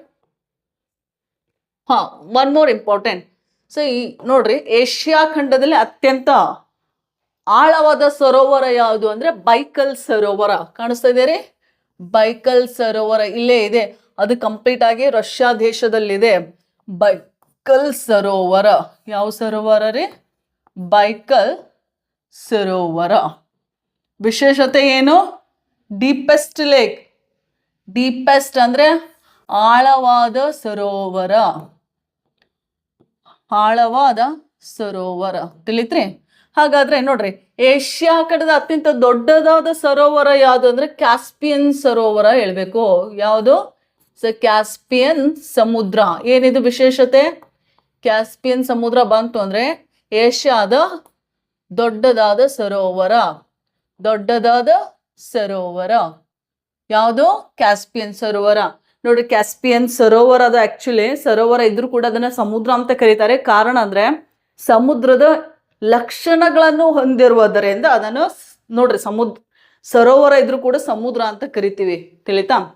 ಹಾಗಾದ್ರೆ ಈ ಕ್ಯಾಸ್ಪಿಯನ್ ಸರೋವರದ್ದು ಬಾರ್ಡರ್ ಕಂಟ್ರೀಸ್ ಅಂದ್ರೆ ಒಂದು ಸಿಂಪಲ್ ಟ್ರಿಕ್ ಇದೆ, ಕೋಡ್ ವರ್ಡ್ ಇದೆ, ತಾರೀಖ್ ಅಂತ ನೆನ್ಪಿಟ್ಕೊಳ್ಳಿ, TARIK. Okay, these are border countries of Caspian lake. ಹಾಗಾದ್ರೆ ಕಂಟ್ರೀಸ್ ಗೊತ್ತಿಲ್ಲ, ಟರ್ಕ್ಮೆನಿಸ್ತಾನ್ ಇದು ಯಾವ್ದ್ರಿ? This is Turkmenistan. ಅದಾದ್ಮೇಲೆ ಅಜರ್ಬೈಜಾನ್, ಯಾವ್ದ್ರಿ ಇದು? ಅಜರ್ಬೈಜಾನ್. ಆಮೇಲೆ ರಷ್ಯಾ ಇದೆ ರೀ, ಯಾವ ದೇಶ ರೀ ಇದು? ರಷ್ಯಾ ಇದೆ. ಐ ಅಂದ್ರೆ ಇರಾನ್ ದೇಶ. ಆಮೇಲೆ ಲಾಸ್ಟ್ ಒನ್ ಕೆ ಅಂದ್ರೆ ಕಜಕಿಸ್ತಾನ್, KZ ಅಂತ ಬರಿತೀನಿ, ತಿಳಿದ್ರೆ? Turkmenistan, Azerbaijan, Russia, Iran, Kazakhstan. So Caspian ಸರೋವರದ್ದು ಬಾರ್ಡರ್ ಕಂಟ್ರೀಸ್ ಅಥವಾ ಕ್ಯಾಸ್ಪಿಯನ್ ಸಮುದ್ರದೊಂದಿಗೆ ಕರಾವಳಿ ತೀರ ಹಂಚಿಕೊಂಡಿರುವಂಥ ದೇಶಗಳ ಟ್ರಿಕ್ ಏನಿದೆ ರೀ? ತಾರೀಖ್, ತಿಳಿದ್ರೆ? ಸೊ ಕ್ಯಾಸ್ಪಿಯನ್ ಸಮುದ್ರದ ನೀರು ಉಪ್ಪಾಗಿದೆ, ಕುಡಿಲಿಕ್ಕೆ ಯೋಗ್ಯವಲ್ಲದ ನೀರು. ಸಮುದ್ರದ ನೀರು ಕೂಡ ಉಪ್ಪಾಗಿದೆ, ಕ್ಯಾಸ್ಪಿಯನ್ ಸರೋವರದ್ದು ಕೂಡ ನೀರು ಉಪ್ಪಾಗಿದೆ, ಅತ್ಯಂತ ವಿಶಾಲವಾಗಿದೆ, ಡೆಪ್ತ್ ಆಗಿದೆ, ಆಳವಾಗಿದೆ. ಹಾಗಾಗಿ ಇದು ಸರೋವರ ಇದ್ರೂ ಕೂಡ ನಾವು ಸಮುದ್ರ ಅಂತ ಕರಿತೀವಿ. ಅರ್ಥ ಆಯ್ತಾ? ರೈಟ್. ಸೊ ಏಷ್ಯಾ ಖಂಡದ ಅತ್ಯಂತ ದೊಡ್ಡದಾದ ಸರೋವರ ಅಂದಾಗ ಕ್ಯಾಸ್ಪಿಯನ್ ಸರೋವರ, ಏಷ್ಯಾ ಖಂಡದ ಅತ್ಯಂತ ಆಳವಾದ ಸರೋವರ ಅಂದಾಗ ಬೈಕಲ್ ಸರೋವರ. ಇದು ಕಂಪ್ಲೀಟ್ ಆಗಿ ರಷ್ಯಾ ದೇಶದಲ್ಲಿದೆ, ತಿಳಿತ್ರಿ? ರೈಟ್. ಹಾಗಾದ್ರೆ ಏಷ್ಯಾ ಖಂಡದ ಅತ್ಯಂತ ಉದ್ದವಾದ ನದಿ ಯಾವುದು? ನದಿ ರೀ. ಸೊ ನದಿ ಕೂಡ ಗೊತ್ತಿರ್ಬೇಕಲ್ರಿ. ಏಷ್ಯಾ ಖಂಡ ಅಂತ ಶಬ್ದ ಬಳಸ್ತಾ ಇದ್ದೀನಿ ಯಾಕಂದ್ರೆ ಏಷ್ಯಾ ಖಂಡದ ಬಗ್ಗೆನೇ ಮಾತಾಡ್ತಾ ಇದ್ದೀನಿ. ಸೊ ಏಷ್ಯಾ ಖಂಡದ ಅತ್ಯಂತ ಉದ್ದವಾದ ನದಿ ಅಂದಾಗ ಯಾಂಗತ್ಸೆ ನದಿ. ಯಾವ್ದ್ರೆ? ಯಾಂಗತ್ಸೆ. ಹಾಗಾದ್ರೆ ಮ್ಯಾಪ್ ನಲ್ಲಿ ನೋಡೋಣ. ಇದು ಕಂಪ್ಲೀಟ್ ಆಗಿ ನೋಡ್ರಿ, ಕಂಪ್ಲೀಟ್ ಆಗಿ ಚೈನಾ ದೇಶದಲ್ಲಿ ಹರಿಯುವಂತಹ ಒಂದು ನದಿ Yangtze. Clear? Yangtze, very is Yangtze. ಬನ್ನಿ. ಸೊ ಇದು ಟಿಬೆಟ್ ಪ್ರಸ್ಥ ಭೂಮಿಯಲ್ಲಿ ಹುಟ್ಟುವಂತ ಒಂದು ನದಿ, ಚೀನಾದ ಕಿಂಘಾಯ್ ಎಂಬ ಪ್ರಾಂತ್ಯದಲ್ಲಿ ಹುಟ್ಟುವಂಥ ನದಿ. ಸೊ ಸಂಪೂರ್ಣವಾಗಿ ಚೀನಾ ದೇಶದಲ್ಲೇ ಹುಟ್ಟಿ ಚೀನಾ ದೇಶದ ಮೂಲಕ ಹರಿದು ಈಸ್ಟ್ ಚೈನಾ ಸೀಗೆ ಅಥವಾ ಪೂರ್ವ ಚೀನಾ ಸಮುದ್ರಕ್ಕೆ ಸಂಗಮಗೊಳ್ಳುವಂತ ನದಿ ಯಾಂಗತ್ಸೆ ನದಿ. ಯಾವ ನದಿ ರೀ ಅದು? ಯಾಂಗತ್ಸೆ. ಗೊತ್ತಿರ್ಲಿ. ಹಾಗಾದ್ರೆ ಈ ನದಿಯ ಒಟ್ಟು ಉದ್ದ ಎಷ್ಟು ಅಂತ ಕೇಳಿದ್ರೆ 6300 ಕಿಲೋಮೀಟರ್. ಎಷ್ಟ್ರಿ? 6300 ಕಿಲೋಮೀಟರ್ ಏಷ್ಯಾ ಖಂಡದ ಉದ್ದವಾದ ನದಿ. ಹಾಗಾದ್ರೆ ಜಗತ್ತಿನಲ್ಲಿ ಅತ್ಯಂತ ಉದ್ದವಾದ ನದಿ ಯಾವುದು ಅಂದ್ರೆ ಯಾವ್ದು ಬರುತ್ತೆ ರೀ? ಫಸ್ಟ್ ನೈಲ್ ಬರುತ್ತೆ. ಸೊ ನೈಲ್ದು ಉದ್ದ ಎಷ್ಟು ಅಂದ್ರೆ 6650 ಕಿಲೋಮೀಟರ್. ಹಾಗಾದ್ರೆ ನೈಲ್ ನದಿ ಆದ ನಂತರ ಎರಡನೇ ಉದ್ದವಾದ ನದಿನೇ ಯಾವುದು ಅಂದ್ರೆ ಅದು ಅಮೆಜಾನ್ ನದಿ. ಯಾವ್ದ್ರೆ? ಅಮೆಜಾನ್. ಹಾಗಾದ್ರೆ ಅದ್ರ ಉದ್ದ ಎಷ್ಟು ಅಂತ ಕೇಳಿದ್ರೆ 6400 ಕಿಲೋಮೀಟರ್ ಇದೆ, 6400 ಕಿಲೋಮೀಟರ್. ಹಾಗಾದ್ರೆ ಜಗತ್ತಿನಲ್ಲಿ ಮೂರನೇ ಉದ್ದವಾದ ನದಿ ಅದು ಏಷ್ಯಾ ಖಂಡದ ಉದ್ದವಾದ ನದಿ ಯಾವುದು? Yangtze. Yangtze. So Yangtze river. ಹಾಗಾದ್ರೆ ಉದ್ದ ಎಷ್ಟು ಅಂತ ಹೇಳಿದೆ ನಾನು? 6300 ಕಿಲೋಮೀಟರ್. ತಿಳಿತ್ರಿ? ತಿಳಿತಾ? ಏಷ್ಯಾ ಖಂಡದ ಉದ್ದವಾದ ನದಿ ಯಾಂಗತ್ಸೆ. ಬಟ್ ಜಗತ್ತಿನಲ್ಲಿ ಎಷ್ಟನೇ ಉದ್ದವಾದ ನದಿ ಅಂದಾಗ ಮೂರನೇ ಉದ್ದವಾದ ನದಿ. ತಿಳಿತಾ? ಅತ್ಯಂತ ಉದ್ದವಾದ ನದಿ ನೈಲ್. ನೈಲ್ ಎಲ್ಲಿ ಬರ್ತದೆ? ಆಫ್ರಿಕಾ ಖಂಡದಲ್ಲಿ. ತಿಳಿತಾ? ಸೊ ಆಫ್ರಿಕಾ ಖಂಡದ ಈಜಿಪ್ಟ್ ದೇಶದ ಮೂಲಕ ಹರಿದು ಸುಮಾರು ದೇಶಗಳನ್ನ ಹರ್ಕೊಂಡ್ ಬರ್ತವ್ರಿ. ಗೊತ್ತಾಯ್ತಾ? ಸೊ ಲಾಸ್ಟ್ ಹರಿಯೋ ಕಂಟ್ರಿನೇ ಯಾವ್ದಂದ್ರೆ ಅದು ಈಜಿಪ್ಟ್. ಈಜಿಪ್ಟ್ ಮೂಲಕ ಹರಿದು ಮೆಡಿಟರೇನಿಯನ್ ಸಮುದ್ರಕ್ಕೆ ಹರಿಯುವಂತಹ ನದಿ. ಜಗತ್ತಿನ ಅತ್ಯಂತ ಉದ್ದವಾದ ನದಿ ನೈಲ್ ನದಿ. ಸೊ ಅಮೆಜಾನ್ ನದಿ ಎಲ್ಲಿ ಹರಿತಿದ್ರೆ? ಸೌತ್ ಅಮೆರಿಕಾ ಕಾಂಟಿನೆಂಟ್, ರೈಟ್, ದಕ್ಷಿಣ ಅಮೆರಿಕಾ ಖಂಡದಲ್ಲಿ. ಅಲ್ಲಿ 3 ದೇಶಗಳಲ್ಲಿ ಹರಿಯುವಂತ ನದಿ. ಪ್ರಮುಖ ನದಿ ಹೇಳ್ತಾ ಇದ್ದೇನೆ. ಉಪನದಿ ಅಂದಾಗ ಮತ್ತೆ ಬೇರೆ ದೇಶಗಳು ಕೂಡ ಬರ್ತಾವ. ಸೊ 3 ದೇಶಗಳ ಮೂಲಕ ಹರಿದು ಬ್ರೆಜಿಲ್ ಮೂಲಕ ನಾರ್ತ್ ಅಟ್ಲಾಂಟಿಕ್ ಓಷನ್ಗೆ ನೀರು ಹಾಕ್ತದ ಅಥವಾ ಸಂಗಮ ಆಗ್ತದ ಅಂತ ನೋಡ್ತೀವಿ. ಸೊ ಯಾಂಗತ್ಸೆ ನದಿ ಅಂದಾಗ only one country that is China. China ದೇಶದ ಮೂಲಕ ಹರಿದು ಪೂರ್ವ ಚೀನಾ ಸಮುದ್ರಕ್ಕೆ ಸಂಗಮ ಆಗ್ತದೆ ಯಾಂಗತ್ಸೆ. ತಿಳಿತ್ರಿ? ರೈಟ್. ಅಟ್ಲೀಸ್ಟ್ ಇಂಥ ಒಂದು 10 ನದಿಗಳು ನಿಮ್ಗೆ ಗೊತ್ತಿರಬೇಕು. Right, length wise. ಸೊ ಎಕ್ಸಾಮ್ನಲ್ಲಿ ಪ್ರಶ್ನೆ ಕೇಳೋ ಸಾಧ್ಯತೆ ಇರ್ತದೆ. ಎಲ್ಲ 10 ಒಂದೊಂದು ಲಿಸ್ಟ್ ಮಾಡಬೇಕು. ನೋಡ್ರಿ, ಜಗತ್ತಿನಲ್ಲಿ 10 ಉದ್ದವಾದ ನದಿಗಳು ಯಾವುದು, ಆಮೇಲೆ ಜಗತ್ತಿನಲ್ಲಿ ಅತ್ಯಂತ ದೊಡ್ಡದಾದ ಸರೋವರಗಳು 10 ಸರೋವರ ಒಂದು 10 ಗೊತ್ತಿರಬೇಕು, ನದಿಗಳು ಒಂದು 10 ಗೊತ್ತಿರಬೇಕು, ಅದಾದ್ಮೇಲೆ ದ್ವೀಪಗಳು ಕೂಡ ಗೊತ್ತಿರಬೇಕು. ನೋಡ್ರ, ಜಗತ್ತಿನ ಅತ್ಯಂತ ದೊಡ್ಡದಾದ ದ್ವೀಪ ಅಂದ್ರೆ ಗ್ರೀನ್ಲ್ಯಾಂಡ್ ಅಂತ ಕರಿತೀವಿ. ಸೊ ಎರಡನೇ ದೊಡ್ಡದಾದ ದ್ವೀಪ ಯಾವುದಂದ್ರೆ ನ್ಯೂಗಿನಿ, ಮೂರನೇದು ಬೋರ್ನಿಯೋ, 4ನೇದು ಮಡಗಾಸ್ಕರ್. ಅಟ್ಲೀಸ್ಟ್ ಇಂಥ ಒಂದು 10 ನಿಮ್ಗೆ ಗೊತ್ತಿರಬೇಕು. ತಿಳಿತಾ? ಅದಾದ್ಮೇಲೆ 10 ಡೆಸರ್ಟ್ಸ್ ಗೊತ್ತಿರಬೇಕು, ಅಂದ್ರೆ ಮರುಭೂಮಿಗಳು. ಸೊ ಈ ರೀತಿ ಒಂದು ಲಿಸ್ಟ್ ಮಾಡ್ಕೊಂಡಿರ್ಬೇಕು ನೀವು. ಡೈಲಿ ಅದು ಓದ್ತಾ ಇರಬೇಕು. ಸೊ ನಿಮಗೆ ಹೆಲ್ಪ್ಫುಲ್ ಅದು ಎಕ್ಸಾಮ್ನಲ್ಲಿ, ತಿಳಿತಾ? ಮತ್ತು ಜನಸಂಖ್ಯೆ ಹೊಂದಿರುವಂಥ 10 ದೇಶಗಳು ಗೊತ್ತಿರಬೇಕು, ವಿಸ್ತೀರ್ಣಕ್ಕೆ ಅನುಸಾರವಾಗಿ ಗೊತ್ತಿರಬೇಕು, ಪ್ಲಸ್ ಜನಸಂಖ್ಯೆಗೆ ಅನುಸಾರವಾಗಿ ಕೂಡ ನಿಮಗೆ ಗೊತ್ತಿರಬೇಕು. ಅಟ್ಲೀಸ್ಟ್ 10 10 10 10 ಎಲ್ಲಾನು 10 ದೇಶಗಳು, ತಿಳಿತಾ? ಓಕೆ ಫೈನ್, ಬನ್ನಿ. ಸೊ ಏಷ್ಯಾ ಖಂಡ ಅಂದಾಗ ನೋಡ್ರಿ, ಇಲ್ಲಿ ಒಟ್ಟು 3 ಲ್ಯಾಂಡ್ ಲಾಕ್ಡ್ ಸೀಸ್ ಅದಾವು. ಓಕೆ, ಮೀನಿಂಗ್ ಹೇಳ್ತೇನೆ, ಲ್ಯಾಂಡ್ ಲಾಕ್ಡ್ ಅಂದ್ರೆ ಏನು ಅಂತ ಹೇಳಿ. ಲ್ಯಾಂಡ್ ಇಂದ ಲಾಕ್ ಆಗಿರುವಂತಹ ಸರೋವರಗಳಿಗೆ ಲ್ಯಾಂಡ್ ಲಾಕ್ಡ್ ಅಂತ ಕರೀತಾರೆ. Okay right, land locked seas in Asia ಎಷ್ಟದಾವು? 3. ನೋಡ್ರಿ, ಮಧ್ಯದಲ್ಲಿ ನೀರಿರುತ್ತೆ, ಸುತ್ತಮುತ್ತ ದೇಶಗಳು ಅಥವಾ ಭೂಪ್ರದೇಶ ಇತ್ತಂದ್ರೆ ಅದನ್ನ ನಾವು ಸರೋವರ ಅಂತ ಕರಿತೀವಿ. ಬಟ್ ನೋಡ್ರಿ, ಸರೋವರ ಇದ್ರೂ ಕೂಡ ಇದನ್ನ ಸಮುದ್ರ ಅಂತ ಕರಿತೀವಿ. ಯಾಕಂದ್ರೆ ಸಮುದ್ರ ಲಕ್ಷಣಗಳನ್ನು ಹೊಂದಿದೆ, ವಿಶಾಲವಾಗಿದೆ, ನೀರು ಉಪ್ಪಾಗಿದೆ, ಆಳವಾಗಿದೆ. ಸೊ ಆ ಒಂದು ಆಧಾರದ ಮೇಲೆ ನಾವು ಏನಂತ ಕರಿತೀವಿ, ಸರೋವರ ಇದ್ರೂ ಕೂಡ ಸಮುದ್ರ ಅಂತ ಕರಿತೀವಿ. ಪದೇ ಪದೇ ಹೇಳ್ತಾ ಇದ್ದೀನಿ, ಯಾಕಂದ್ರೆ ನೀವು ಮರಿಬಾರ್ದಲ್ರಿ. ಹಾಗಾದ್ರೆ ಆ 3 ಸಮುದ್ರಗಳು ಯಾವ್ದ್ಯಾವ್ದು ಅಂದ್ರೆ, ಒಂದು ಕ್ಯಾಸ್ಪಿಯನ್ ಸಿ ಇದೆ ರೀ, ಕ್ಯಾಸ್ಪಿಯನ್ ಸಿ. ಓಕೆ, ಲೇಕ್ನು ಅನ್ಬೋದು, ತಪ್ಪೇನಿಲ್ಲ. ಸರೋವರ ಕೂಡ ಅನ್ಬೋದು. ಕ್ಯಾಸ್ಪಿಯನ್ ಸಿ ಇದೆ ರೀ. ಅದಾದ್ಮೇಲೆ ಡೆಡ್ ಸಿ, ಮೃತ್ಯು ಸಮುದ್ರ. ಓಕೆ, ಡೆಡ್ ಸಿ ಇದೆ ರೀ. ಅದಾದ್ಮೇಲೆ ಅರಲ್ ಸಿ. ಯಾವ ಸಿ ರೀ? Aral C. ನೋಡ್ರಿ, ಒಂದು ಸರೋವರ ಅಂದ ತಕ್ಷಣ ಆ ಸರೋವರಕ್ಕೆ ಯಾವ್ಯಾವ ದೇಶಗಳ ಕರಾವಳಿ ತೀರ ಹೊಂದಿವೆ ಅದನ್ನು ಕೂಡ ನಿಮ್ಗೆ ಗೊತ್ತಿರಬೇಕು. ಸೊ ಕ್ಯಾಸ್ಪಿಯನ್ ಸಿ ಆಲ್ರೆಡಿ ನಾನು ಹೇಳಿದ್ದೀನಿ, SEAC. Okay, so Caspian C ಬಂತು ಅಂದ್ರೆ TARIK ಅಂತ ನೆನ್ಪಿಡ್ಬೇಕು, ತಿಳಿತಾ? ಟಿ ಅಂದ್ರೆ ಕನ್ಫ್ಯೂಷನ್ ಮಾಡ್ಕೋಬಾರ್ದು, ಟರ್ಕಿ ಅಲ್ಲ. Turkmenistan, Azerbaijan, Russia, Iran and Kazakhstan, ತಿಳಿತಾ? ಸೊ ಅದೇ ರೀತಿಯಾಗಿ ಡೆಡ್ ಸಿ ಅಂದಾಗ it is located in between Israel ಮತ್ತು ಜೋರ್ಡಾನ್. ಇಸ್ರೇಲ್ ಅಂಡ್ ಜೋರ್ಡಾನ್, ತಿಳಿತಾ? ಅದಾದ್ಮೇಲೆ ಅರಲ್ ಸಿ ಅಂದಾಗ in between Kazakhstan and Uzbekistan, 2 ದೇಶಗಳು. ಸೊ KZ ಅಂತ ಬರಿತೀನಿ, ಆಮೇಲೆ UZ. ಓಕೆ, KZ ಅಂದ್ರೆ ಕಜಕಿಸ್ತಾನ್, UZ ಅಂದ್ರೆ ಉಜ್ಬೇಕಿಸ್ತಾನ್. ಬಾರ್ಡರ್ ಕಂಟ್ರೀಸ್ ಕೂಡ ಗೊತ್ತಿರಲಿ, Caspian sea, dead sea and Aral sea. 3 land locked seas in Asia continent. ಅರ್ಥ ಆಯ್ತಾ? Okay, don't get confusion. 1-2-3 ಸಲ ಇದನ್ನ ಅಟ್ಲಸ್ ನಲ್ಲಿ ನೋಡ್ಬೇಕು. ನೋಡ್ರಿ, ಕ್ಯಾಸ್ಪಿಯನ್ ಸಿ ತೆಗೆದು, ಸೊ ಕ್ಯಾಸ್ಪಿಯನ್ ಸಮುದ್ರ ಸುತ್ತಲಿರುವಂಥ ದೇಶಗಳು ಯಾವ್ದು ಒಂದ್ಸಲ ಕಣ್ಣಾಯಿಸ್ಬೇಕು. ಓಕೆ, ನೀವೇನಾದ್ರೂ ಈ ರೀತಿ ಅಟ್ಲಾಸ್ ನೋಡಿದ್ರೆ ಒಟ್ಟ ನೆನಪಾರಂಗಿಲ್ಲ, ತಿಳಿತಾ? ಸುಮ್ಮನೆ ರಟ್ಟ ಹಾಕೋದು ಬೇಡ. ಕ್ಯಾಸ್ಪಿಯನ್ ಸಮುದ್ರದ ಕರಾವಳಿ ಹೊಂದಿರುವ ದೇಶಗಳು ಅಂತೇಳಿ ಬಾಯಟ್ ಮಾಡ್ಕೊತ ಕೂಡ್ಬೇಡ್ರಿ, ಅಟ್ಲಾಸ್ ಜೊತೆಗೆ ಅದನ್ನ ಓದ್ರಿ, ತಿಳಿತಾ? ಸೊ ಕನ್ಫ್ಯೂಷನ್ ಆಗೋದು ತುಂಬಾ ಕಡಿಮೆ. ಮತ್ತೆ ನೋಡ್ರಿ ಇಲ್ಲಿ, ಸೊ ಏಷ್ಯಾ ಖಂಡದಲ್ಲಿ ಒಟ್ಟು ಸ್ವತಂತ್ರ ದೇಶಗಳ ಸಂಖ್ಯೆ ಎಷ್ಟು ಅಂತ ಹೇಳಿದೆ ನಾನು? 48 ಅಂತ ಹೇಳಿದೆ. ಆ 48 ದೇಶಗಳಲ್ಲಿ ಒಟ್ಟು 12 ದೇಶಗಳ ಏನದವ ಅಂತ ಕೇಳಿದ್ರೆ ಲ್ಯಾಂಡ್ ಲಾಕ್ಡ್ ಕಂಟ್ರೀಸ್ ಅದಾವ, ತಿಳಿತಾ? ಲ್ಯಾಂಡ್ ಲಾಕ್ಡ್ ಕಂಟ್ರೀಸ್ ಅಂದ್ರೆ ಏನ್ರಿ ಗೊತ್ತಿರಬೇಕು. ಆ ದೇಶಗಳು ಸಮುದ್ರದೊಂದಿಗೆ, ಸಾಗರದೊಂದಿಗೆ ಕರಾವಳಿ ತೀರವನ್ನ ಹೊಂದಿರಬಾರ್ದು. ಅಂತ ದೇಶಗಳಿಗೆ ಏನಂತ ಕರೀತಾರೆ? ಲ್ಯಾಂಡ್ ಲಾಕ್ಡ್, ಅದು ಭೂ ಆವೃತವಾದ ದೇಶಗಳು, ತಿಳಿದ್ರಿ? Okay fine. ಸೊ 12 ಯಾವುದು ಅಂತ ಹೇಳಿ ನೀ ಕಮೆಂಟ್ನಲ್ಲಿ ನನಗೆ ತಿಳಿಸ್ಬೇಕು. 12 ದೇಶಗಳು, land lock countries of Asia, ತಿಳಿಸ್ತಿರಲ್ಲ ಕಮೆಂಟ್ನಲ್ಲಿ. Okay right, that is a homework for you. Okay right. ಅದಾದ್ಮೇಲೆ, ಸೊ ನಮ್ಮ ಏಷ್ಯಾ ಖಂಡದಲ್ಲಿ ಅತ್ಯಂತ ದೊಡ್ಡದಾದ ಮರುಭೂಮಿ ಯಾವುದು ಅಂತ ಕೇಳಿದ್ರೆ, ನೋಡ್ರಿ ಈ ಆನ್ಸರ್ಗೆ ಬಹಳ ಜನ ತಪ್ಪು ಉತ್ತರ ಕೊಡ್ತಾರೆ. ಯಾಕೆಂದ್ರೆ ಗೊತ್ತಿಲ್ಲ. ಕಾರಣ ಏನಂದ್ರೆ, ನೋಡ್ರಿ ಹಳೆ ಟೆಕ್ಸ್ಟ್ ಬುಕ್ನಲ್ಲಿ ಏಷ್ಯಾ ಖಂಡದ ಅತ್ಯಂತ ದೊಡ್ಡದಾದ ಮರುಭೂಮಿ ಯಾವುದು ಅಂದ್ರೆ ಗೋಬಿ ಅಂತ ಕೊಟ್ಟಿದ್ದಾರೆ. ಯಾವುದು? ಗೋಬಿ. ಬಟ್ ಇದು ಸರಿಯಾದ ಉತ್ತರ ಅಲ್ಲ, ಗೋಬಿ ಡೆಸರ್ಟ್ ಅಲ್ಲ. ಸೊ ಏಷ್ಯಾ ಖಂಡದ ಅತ್ಯಂತ ದೊಡ್ಡದಾದ ಮರುಭೂಮಿ ಯಾವುದು ಅಂದ್ರೆ ಅರೇಬಿಯನ್ ಮರುಭೂಮಿ. ವೆಲ್ ರಿಸರ್ಚ್ಡ್ ಆನ್ಸರ್, ಕನ್ಫ್ಯೂಷನ್ ಮಾಡ್ಕೊಳ್ಳೋದು ಬೇಡ. Okay, Arabian ಯಾವ್ದ್ರಿ? ಅರೇಬಿಯನ್ ಮರುಭೂಮಿ. ನೋಡ್ರಿ, ಹೆಸರೇ ಹೇಳ್ತಾ ಇದೆ ಅರೇಬಿಯನ್ ಮರುಭೂಮಿ ಅಂದ್ರೆ ಅರೇಬಿಯನ್ ಕಂಟ್ರೀಸ್ ಒಳಗೆ ಕಂಡು ಬರ್ತದೆ. ಅರೇಬಿಯನ್ ಕಂಟ್ರೀಸ್ ಅಂದ್ರೆ ಇಲ್ಲಿ ನೋಡ್ರಿ, ಮಿಡಲ್ ಈಸ್ಟ್ ಕಂಟ್ರೀಸ್ ಅಂತ ಹೇಳ್ದೆ ನೋಡ್ರಿ. Saudi Arabia, Yemen, Oman, UAE, ಕತ್ತಾರ್, ಆಮೇಲೆ ಬಹ್ರೈನ್, ಆಮೇಲೆ ಕುವೈತ್.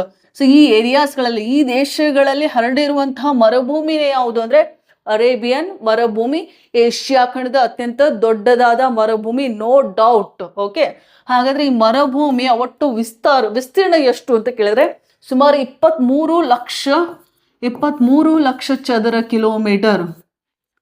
ಓಕೆ, ಸೊ ಇದು ಕೂಡ ನಿಮ್ಗೆ ಗೊತ್ತಿರಲಿ, 23 ಲಕ್ಷ ರೀ, 23 ಲಕ್ಷ ಆಯ್ತಾ, ಬಹಳ ಇತ್ತು ನೋಡ್ರಿ. ಹಾಗಾದ್ರೆ ಏಷ್ಯಾ ಖಂಡದ 2ನೇ ದೊಡ್ಡದಾದ ಮರುಭೂಮಿ ಯಾವುದು ಅಂದಾಗ ಅಲ್ಲಿ ಬರುತ್ತೆ ಯಾವುದು? ಗೋಬಿ ಮರುಭೂಮಿ. ಓಕೆ, ಸೆಕೆಂಡ್ ಲಾರ್ಜೆಸ್ಟ್ ಇನ್ ಏಷ್ಯಾ. ಹಾಗಾದ್ರೆ ಗೋಬಿ ಮರುಭೂಮಿಯ ಒಟ್ಟು ವಿಸ್ತೀರ್ಣ ಎಷ್ಟು ಅಂದ್ರೆ 13 ಲಕ್ಷ ರೀ. ಎಷ್ಟು? 13 ಲಕ್ಷ ಚದರ ಕಿಲೋಮೀಟರ್. ಅರೇಬಿಯನ್ ಡೆಸರ್ಟ್ ಅಂದಾಗ 23 ಲಕ್ಷ ಇದೆ ರೀ, ಗೋಬಿ ಡೆಸರ್ಟ್ ಆದಾಗ 13 ಲಕ್ಷ ಇದೆ. ಮತ್ತೆ ಯಾವ್ದು ದೊಡ್ಡದೈತ್ರೆ? ಅರೇಬಿಯನ್ ಡೆಸರ್ಟ್ ದೊಡ್ಡದಾಯ್ತು, ಹೌದಿಲ್ಲ? ಸೊ ಅರೇಬಿಯನ್ ಡೆಸರ್ಟ್ ಬರೋದು ಈ ಭಾಗದಲ್ಲಿ, ಇದು ಉಷ್ಣ ಮರುಭೂಮಿಯಾಗಿದೆ. ಸೊ ಗೋಬಿ ಡೆಸರ್ಟ್ ಅಂದಾಗ ಇದು 2 ದೇಶಗಳ ಮಧ್ಯೆ ಇದೆ, ಚೈನಾ ಮತ್ತು ಮಂಗೋಲಿಯಾ. ಇಲ್ಲಿದೆ ನೋಡಿ, ಕಾಣಿಸ್ತಾ ಇದೆ ಗೋಬಿ ಡೆಸರ್ಟ್. ಸೊ ಮಂಗೋಲಿಯಾ ದೇಶದ ದಕ್ಷಿಣದಲ್ಲಿ, ಚೈನಾ ದೇಶದ ಉತ್ತರದಲ್ಲಿ ಇರುವಂತ ಮರುಭೂಮಿ ಯಾವುದು ಅಂದ್ರೆ ಅದು ಗೋಬಿ ಮರುಭೂಮಿ. ಎಷ್ಟಿದೆ ವಿಸ್ತೀರ್ಣ? 13 ಲಕ್ಷ. ಅರೇಬಿಯನ್ ಡೆಸರ್ಟ್ ಅಂದಾಗ 23 ಲಕ್ಷ. ಸೊ ಇದೆರಡಕ್ಕೂ ಡಿಫ್ರೆನ್ಸ್ ಏನಪ್ಪಾ ಅಂದ್ರೆ ಇದು ಕೋಲ್ಡ್ ಡೆಸರ್ಟ್ ಇದೆ, ಅಂದ್ರೆ ಶೀತ ಮರುಭೂಮಿ, ಬಹಳ ಕೋಲ್ಡ್ ಇರ್ತದ, ಗೊತ್ತಿರಲಿ, ರೈಟ್? ಇದು ಶೀತ ಮರುಭೂಮಿಯಾಗಿದೆ. ಅರೇಬಿಯನ್ ಡೆಸರ್ಟ್ ಅಂದಾಗ ಇದು ಉಷ್ಣ ಮರುಭೂಮಿಯಾಗಿದೆ. ದಿಸ್ ಈಸ್ ಉಷ್ಣ ಮರುಭೂಮಿ. ಕ್ಲಿಯರ್? ನೋಡ್ರಿ, ನಾವು ಮರುಭೂಮಿಗಳನ್ನು ಓದುವಾಗ ಗೊತ್ತಿರಲಿ, ಯಾವ ಪ್ರದೇಶಕ್ಕೆ ಮರುಭೂಮಿ ಅಂತ ಕರಿಬೇಕಂದ್ರೆ ಒಂದು ಕಂಡೀಷನ್ ಇದೆ. ಆ ಪ್ರದೇಶದಲ್ಲಿ ವಾರ್ಷಿಕವಾಗಿ 10 ಇಂಚ್ ಅಥವಾ 25 ಸೆಂಟಿಮೀಟರ್ಗಳಿಗಿಂತ ಕಡಿಮೆ ಆದ್ರೆ ಅದನ್ನ ಮರುಭೂಮಿ ಅಂತ ಕರಿಬೇಕು. ಎಷ್ಟು? ವಾರ್ಷಿಕವಾಗಿ 10 ಇಂಚ್. 10 ಇಂಚ್ ಗೊತ್ತಿಲ್ಲ, 10 ಇಂಚ್ ಅಂದ್ರೂ ಒಂದೇ, ಅಥವಾ 25 ಸೆಂಟಿಮೀಟರ್ ಅಂದ್ರೂ ಕೂಡ ಒಂದೇ. ಕಡಿಮೆ ಮಳೆ ಆದ್ರೆ ಆ ಪ್ರದೇಶವನ್ನ ಡೆಸರ್ಟ್ ಅಥವಾ ಮರುಭೂಮಿ ಅಂತ ಕರಿತೀವಿ. ಇದು ಲಕ್ಷಣ, ತಿಳಿತಾ? ನೋಡ್ರಿ, ಈ ಮರುಭೂಮಿ ಶೀತ ಮರುಭೂಮಿ, ಇದು ಉಷ್ಣ ಮರುಭೂಮಿ. ಸೊ ಮರುಭೂಮಿಗಳಲ್ಲಿ ಪ್ರಕಾರಗಳಂದಾಗ ಅಲ್ಲಿ 4 ಪ್ರಕಾರಗಳು. ಸೊ ಆಲ್ರೆಡಿ 2 ಬಂತು ಇಲ್ಲೇನೆ, ಯಾವುದೋ ಒಂದು ಉಷ್ಣ ಮರುಭೂಮಿ, ಶೀತ ಮರುಭೂಮಿ. ನೋಡ್ರಿ ಇಲ್ಲಿ ಹೇಳ್ತೇನೆ, types of deserts. Types of deserts ಅಂದಾಗ ಗೊತ್ತಿರಲಿ. ಓಕೆ, ಹಾಟ್ ಡೆಸರ್ಟ್ ಇಂಗ್ಲಿಷ್ ಕನ್ನಡದಲ್ಲಿ ಏನಂತಾರೆ? ಉಷ್ಣ ಮರುಭೂಮಿ. ದಿಸ್ ಈಸ್ ಉಷ್ಣ ಮರುಭೂಮಿ. ಕ್ಲಿಯರ್? ಅದಾದ್ಮೇಲೆ ಎರಡನೇದು ಶೀತ ಮರುಭೂಮಿ. ಅದಾದ್ಮೇಲೆ ಪೋಲಾರ್ ಡೆಸರ್ಟ್ಸ್ ಅಂದ್ರೆ ಧ್ರುವೀಯ ಮರುಭೂಮಿ. ಓಕೆ, ಧ್ರುವೀಯ ಮರುಭೂಮಿ. ಅದಾದ್ಮೇಲೆ ಕರಾವಳಿ ಮರುಭೂಮಿ. ಹೆಸರು ಹೇಳ್ತಾ ಇದೆ. ಕರಾವಳಿ ಮರುಭೂಮಿ ಅಂದ್ರೆ ಸಮುದ್ರದ ಭೂಭಾಗ ಸಾಗರದೊಂದಿಗೆ ಹಂಚಿಕೊಂಡಿದ್ರೆ ಆ ಪ್ರದೇಶದಲ್ಲಿ ಮರುಭೂಮಿ ಇದ್ರೆ ಅದನ್ನ ಏನಂತ ಕರಿತೀವಿ? ಕರಾವಳಿ ಮರುಭೂಮಿ. ಬೆಸ್ಟ್ ಎಕ್ಸಾಂಪಲ್ ಕರಾವಳಿ ಮರುಭೂಮಿಗೆ ಅಂದ್ರೆ ಅಟಕಾಮ ಡೆಸರ್ಟ್ ಇದೆ ರೀ, ಗೊತ್ತದನ? ಅಟಕಾಮ ಚಿಲಿ ದೇಶದಲ್ಲಿ ಬರುತ್ತೆ ನೋಡ್ರಿ, ಸೌತ್ ಅಮೆರಿಕಾ ಚಿಲಿ ದೇಶ. ಸೊ ಅಲ್ಲಿ ಬರುವಂತ ಒಂದು ಅಟಕಾಮ ಡೆಸರ್ಟ್ ಯಾವ ಡೆಸರ್ಟ್ಗೆ ಉದಾಹರಣೆ ಅಂದ್ರೆ ಕರಾವಳಿ ಮರುಭೂಮಿಗೆ ಅದು ಉದಾಹರಣೆ. ಇನ್ನು ಧ್ರುವೀಯ ಮರುಭೂಮಿ ಅಂದ್ರೆ ಭೂಮಿಗೆ 2 ಧ್ರುವಗಳು, ಒಂದು ಉತ್ತರ ಧ್ರುವ, ಇನ್ನೊಂದು ದಕ್ಷಿಣ ಧ್ರುವ. ಸೊ ಈ ಧ್ರುವ ಪ್ರದೇಶಗಳಲ್ಲೂ ಕೂಡ ಮರುಭೂಮಿ ಇದೆ. ಇದು ಇಲ್ಲಿ ಕಂಡು ಬರುವಂತ ಮರುಭೂಮಿ ಆರ್ಕ್ಟಿಕ್ ಮರುಭೂಮಿ ಅಂತ ಕರಿತೇವೆ. ಸೊ ಇಲ್ಲಿ ಕಂಡು ಬರುವಂತ ಮರುಭೂಮಿಗೆ ಯಾವ ಖಂಡ ಇದೆ ಇಲ್ಲಿ? ಅಂಟಾರ್ಕ್ಟಿಕ್ ಖಂಡ. ಸೊ ನೋಡ್ರಿ, ಆ ಖಂಡದಲ್ಲಿ ಮನುಷ್ಯರು ವಾಸನೆ ಮಾಡೋದಿಲ್ಲ, ಯಾಕಂದ್ರೆ ಫುಲ್ ಏನಿದೆ ಅಂದ್ರೆ ಐಸ್ ಇದೆ. ಸೊ ಐಸ್ ಇರೋದ್ರಿಂದ ಅಲ್ಲಿ ಏನನ್ನು ಕೃಷಿ ಮಾಡ್ಲಿಕ್ಕೆ ಆಗೋದಿಲ್ಲ, ಯಾಕಂದ್ರೆ ಮಣ್ಣೇ ಇಲ್ಲ ರೀ, ಐಸ್ ಇದೆ. ಸೊ ಅದನ್ನು ಕೂಡ ಒಂದು ಡೆಸರ್ಟ್ ಅಂತಾನೆ ನಾವು ಕರಿಬಹುದು. ನೋಡ್ರಿ, ಅಕ್ಷಾಂಶಗಳ ಸಂಖ್ಯೆ ಹೆಚ್ಚಾದಂತೆ ಮಳೆಯ ಪ್ರಮಾಣ ಕೂಡ ಕಡಿಮೆ ಆಗುತ್ತೆ. ಈ ಪ್ರದೇಶದಲ್ಲಿ ಒಟ್ಟ ಮಳೆನೇ ಆಗಂಗಿಲ್ಲ, ಮಳೆ ಆದ್ರೂ ಕೂಡ ಅದು ಹಿಮದ ರೂಪದಲ್ಲಿ ಇರುತ್ತೆ ಹೊರತು ಏನಂತಾರೆ ನೀರಿನ ರೂಪದಲ್ಲಿ ಆ ಮಳೆ ಇರೋದಿಲ್ಲ, ತಿಳಿತಾ? ರೈಟ್. ಸೊ ಇದನ್ನು ಕೂಡ ಡೆಸರ್ಟ್. ಸೊ ಈ ಭಾಗದಲ್ಲಿ ಕಂಡು ಬರುವಂತ ಒಂದು ಮರುಭೂಮಿಗೆ ಧ್ರುವೀಯ ಮರುಭೂಮಿ ಅಂತ ಕರೀತಾರೆ. ಸೊ ಶೀತ ಮರುಭೂಮಿ ಬೆಸ್ಟ್ ಎಕ್ಸಾಂಪಲ್ ಯಾವ್ದ್ರಿ? ಗೋಬಿ ಮರುಭೂಮಿ. ಉಷ್ಣ ಮರುಭೂಮಿಯ ಬೆಸ್ಟ್ ಎಕ್ಸಾಂಪಲ್ ಯಾವುದು ಅಂತ ಕೇಳಿದ್ರೆ ಸಹರಾ ಡೆಸರ್ಟ್ ಹೇಳ್ಬೋದಾ, ಥಾರ್ ಡೆಸರ್ಟ್ ಹೇಳ್ಬೋದಾ, ಪ್ಲಸ್ ಅರೇಬಿಯನ್ ಡೆಸರ್ಟ್. ಇವೆಲ್ಲ ಉಷ್ಣ ಮರುಭೂಮಿಗಳಿಗೆ ಎಕ್ಸಾಂಪಲ್ಸ್, ತಿಳಿದ್ರೆ? ರೈಟ್. ಸೊ ಏಷ್ಯಾ ಖಂಡದ ಅತ್ಯಂತ ದೊಡ್ಡದಾದ ಮರುಭೂಮಿ ಬಂತು ಅಂದ್ರೆ ನಿಮ್ಮ ಉತ್ತರ ಏನಾಗಿರ್ಬೇಕು? ಅರೇಬಿಯನ್ ಡೆಸರ್ಟ್, ಅರೇಬಿಯನ್ ಮರುಭೂಮಿ. ಗೋಬಿ ಹೇಳಬಾರ್ದು, ತಿಳಿತಾ? ರೈಟ್. ಸೊ ದೊಡ್ಡದು ಚಿಕ್ಕದು ಅಂತ ಹೇಳಲಿಕ್ಕೆ ವಿಸ್ತೀರ್ಣ ಗೊತ್ತಿರ್ಬೇಕಲ್ರಿ, ಹಾಗಾಗಿ ವಿಸ್ತೀರ್ಣ ಕೂಡ ಹೇಳಿದ್ದೀನಿ. ಅರೇಬಿಯನ್ ಡೆಸರ್ಟ್ ಅಂದಾಗ 23 ಲಕ್ಷ ಇದೆ, ಗೋಬಿ ಡೆಸರ್ಟ್ ಅಂದಾಗ ಜಸ್ಟ್ 13 ಲಕ್ಷ ಇದೆ. ಹಾಗಾಗಿ ಅರೇಬಿಯನ್ ಡೆಸರ್ಟ್ ಅತ್ಯಂತ ದೊಡ್ಡದಾದ ಮರುಭೂಮಿ. ಅರ್ಥ ಆಯ್ತ್ರಿ? ರೈಟ್.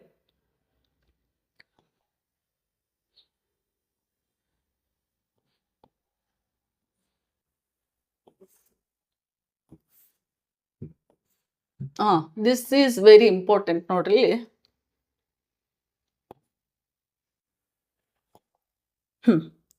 ಪರ್ವತ ಶ್ರೇಣಿಗಳ ಬಗ್ಗೆ ಹೇಳಿದೆ. ಸೊ ಏಷ್ಯಾ ಖಂಡದಲ್ಲಿ ಬರುವಂತಹ ಪ್ರಮುಖ ಪರ್ವತ ಶ್ರೇಣಿಗಳು. ಸೊ ಇಲ್ಲಿ ಪಾಮೀರ್ ನಾಟ್ ಅಂತ ಕಾಣಿಸ್ತಾ ಇದೆನಾ? ನಾಟ್ ಅಂದ್ರೆ ಗೊತ್ತಿರಲಿ, ಗಂಟು ಅಂತ ಅರ್ಥ. ಏನ್ರಿ? ಒಂದು ಗಂಟು. ಅಂದ್ರೆ ಇತರೆ ಪರ್ವತ ಶ್ರೇಣಿಗಳು ಹೋಗಿ ಅಲ್ಲಿ ಬಂದು ಸಂಧಿಸುವ ಸ್ಥಳವನ್ನ ನಾಟ್ ಅಂತ ಕರೀತಾರೆ. ಯಾವ ನಾಟ್ ಅದು? ಪಾಮೀರ್ ನಾಟ್ ಅಥವಾ ಪಾಮೀರ್ ಗಂಟು ಅಂತನೂ ಕೂಡ ಕರಿಬಹುದು. ಅಂದ್ರೆ ಅಲ್ಲಿಂದನೇ ಏನು ಪರ್ವತ ಶ್ರೇಣಿಗಳು ಬರ್ತಾ ಇದ್ದಾವ, ಅಲ್ಲಿಂದನೇ ಸ್ಟಾರ್ಟ್ ಆಗಿದಾವ, ಅಥವಾ ಅಲ್ಲೇ ಹೋಗಿ ಎಲ್ಲಾ ಪರ್ವತ ಶ್ರೇಣಿಗಳು ಏನಾಗ್ಲಿತ್ತಾವ? ಸಂಧಿಸ್ಲಿಕ್ಕತ್ತಾವ. ಅದನ್ನ ನಾಟ್ ಅಂತ ಕರೀತಾರೆ. ಗೊತ್ತಿಲ್ಲ.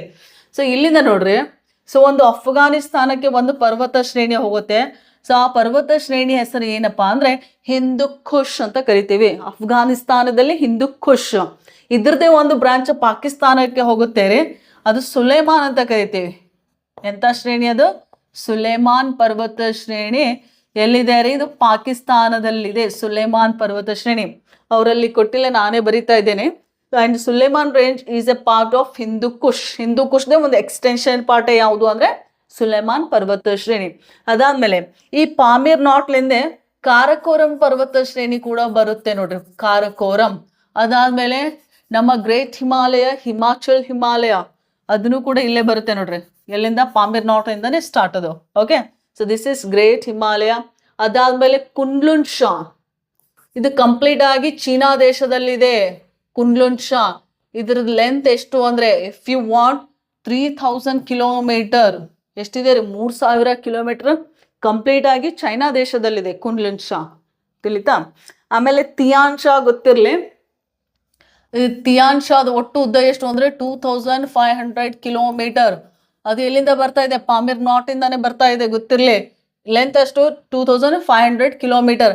ಹಾಗಾದ್ರೆ ತಿಯಾನ್ ಶಾ ಈ ಪರ್ವತ ಶ್ರೇಣಿ ಯಾವ ಯಾವ ರಾಷ್ಟ್ರಗಳಲ್ಲಿ ಹರಡಿದೆ ಅಂತ ಕೇಳಿದ್ರೆ, ಚೈನಾ ದೇಶದಲ್ಲಿ. ಯಾವ ದೇಶ ರೀ? ಚೈನಾ ಬರುತ್ತೆ. ಅದಾದ್ಮೇಲೆ ಈ ಸ್ಥಾನ್ ರಾಷ್ಟ್ರಗಳು ಯಾವ್ದಾವ್ದಂದ್ರೆ ಕಜಕ್ಸ್ತಾನ್ ಕೇಳಿದ್ದೀರಾ? ಕಜಕ್ಸ್ತಾನ್, ಉಜ್ಬೇಕಿಸ್ತಾನ್, ಆಮೇಲೆ ಕಿರ್ಗಿಸ್ತಾನ್, ಅದಾದ್ಮೇಲೆ ತಜಿಕಿಸ್ತಾನ್. 1 2 3 4 5 ಒಟ್ಟು 5 ದೇಶಗಳಲ್ಲಿ ಹರಡಿದೆ. ಯಾವ ಪರ್ವತ ಶ್ರೇಣಿ? ಟಿಯಾನ್ ಶಾ. ಟಿಯಾನ್ ಶಾ. ಕುನ್ಲುನ್ ಶಾ ಅಂದಾಗ ಕಂಪ್ಲೀಟ್ ಆಗಿ ಚೀನಾ ದೇಶದಲ್ಲಿ. ಉದ್ದ ಎಷ್ಟು? 3000 ಕಿಲೋಮೀಟರ್. ಓಕೆ, ಆಮೇಲೆ ನೋಡ್ರಿ ನಮ್ಮ ಗ್ರೇಟ್ ಹಿಮಾಲಯದ ಲೆಂತ್ ಎಷ್ಟು? 2400 ಕಿಲೋಮೀಟರ್. ರೈಟ್. ಹಿಮಾಲಯ ಪರ್ವತಗಳು ಒಟ್ಟು ಉದ್ದ ಎಷ್ಟು ಅಂದ್ರೆ 2400 kilometre. So major mountains height ಒಂದು ಲೆಂತ್ ಗೊತ್ತಿರಲಿ. Okay, right. ಆಮೇಲೆ ಅಲ್ತಾಯಿ ಮೌಂಟೇನ್ಸ್ ಅಂತೇಳಿ ಈ ಕಡೆ ಒಂದು ಬರುತ್ತೆ ರೀ, ಅಲ್ತಾಯಿ ಮೌಂಟೇನ್ಸ್. ಸೊ ಈ ಅಲ್ತಾಯಿ ಮೌಂಟೇನ್ಸ್ ಒಟ್ಟು ಉದ್ದ ಎಷ್ಟು ಅಂದ್ರೆ 2000 ಕಿಲೋಮೀಟರ್. ಎಷ್ಟಿದೆ ರೀ? 2000 ಕಿಲೋಮೀಟರ್. ಅಲ್ತಾಯಿ ಹೆಸರು ನಾನೇ ಬರಿತಾ ಇದ್ದೇನೆ. ಸೊ ಅಲ್ತಾಯಿ ಪರ್ವತ ಶ್ರೇಣಿಯಿಂದಾಗಿ ಇದು ಕಂಡು ಬರೋದು ಒಟ್ಟು 4 ದೇಶಗಳಲ್ಲಿ. ಚೈನಾ ದೇಶದಲ್ಲಿ ಕಂಡು ಬರುತ್ತೆ. ಪೂರ್ತಿ ಬರಿಲ್ಲ. ಚೈನಾ, ಆಮೇಲೆ ಮಂಗೋಲಿಯಾ ರೀ, ಮಂಗೋಲಿಯಾ. ಅದಾದ್ಮೇಲೆ ರಷ್ಯಾ ದೇಶ ರೀ. ಓಕೆ, ರಷ್ಯಾ ದೇಶದಲ್ಲೂ ಕಂಡು ಬರುತ್ತೆ. ಬಿಟ್ರೆ ಕಿರ್ಗಿಸ್ತಾನ್ ದೇಶದಲ್ಲಿ ಯಾವ ರಾಷ್ಟ್ರ ರೀ? ಕಿರ್ಗಿಸ್ತಾನ್. ಅಲ್ತಾಯಿ ಮೌಂಟೇನ್ಸ್. ಸೊ ಎಲ್ಲಾ ಪರ್ವತ ಶ್ರೇಣಿಗಳು ಸಂಧಿಸುವ ಸ್ಥಳ ಅಂದಾಗ ಪಾಮೀರ್ ನಾಟ್. ಯಾವ knot? Pamir knot. Okay, fine. So ಈ ತಿಯಾನ್ ಶಾ ಪರ್ವತ ಶ್ರೇಣಿದಲ್ರಿ, ಈ ಪರ್ವತ ಶ್ರೇಣಿಯಲ್ಲಿ ಉಗಮವಾಗುವಂತಹ ನದಿ ಯಾವುದು ಅಂತ ಕೇಳಿದ್ರೆ ಸಿರ್ ದರ್ಯಾ. ಯಾವ ನದಿ ರೀ? ಸಿರ್ ದರ್ಯಾ ನದಿ ಉಗಮ ಆಗ್ತಿದೆ. ಗೊತ್ತಿರ್ಲಿ. ಅದಾದ್ಮೇಲೆ ಅಲ್ತಾಯಿ ಮೌಂಟೇನ್ಸ್ ನಲ್ಲಿ, ಕ್ಲಿಯರ್. ಸೊ ಅಲ್ತಾಯಿ ಮೌಂಟೇನ್ಸ್ ನಲ್ಲಿ ಇಲ್ಲಿ ಉಗಮ ಆಗುವಂತ ನದಿಗಳು ಯಾವ್ದಂದ್ರೆ ಓಬ್ ಮತ್ತು ಇರ್ತಿಶ್ ಅಂತ ಬರ್ತ ನೋಡ್ರಿ. ಓಬ್ ಮತ್ತು ಇರ್ತಿಶ್ ಅಲ್ಲಿ ಉಗಮ ಆಗ್ತಾವ. ಸೊ ಇದನ್ನು ಕೂಡ ಗೊತ್ತಿರ್ಲಿ, ಯಾವ್ಯಾವ ಪರ್ವತ ಶ್ರೇಣಿಗಳಲ್ಲಿ ಯಾವ್ಯಾವ ನದಿಗಳು ಉಗಮ ಆಗ್ತವೆ. So let's go to next slide.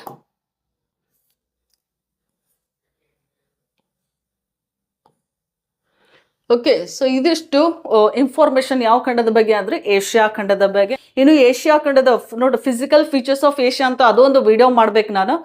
ಅದನ್ನ ಇನ್ ಡೀಟೇಲ್ ಆಗಿ ನೆಕ್ಸ್ಟ್ ವಿಡಿಯೋನಲ್ಲಿ ಚರ್ಚೆ ಮಾಡ್ತೀನಿ.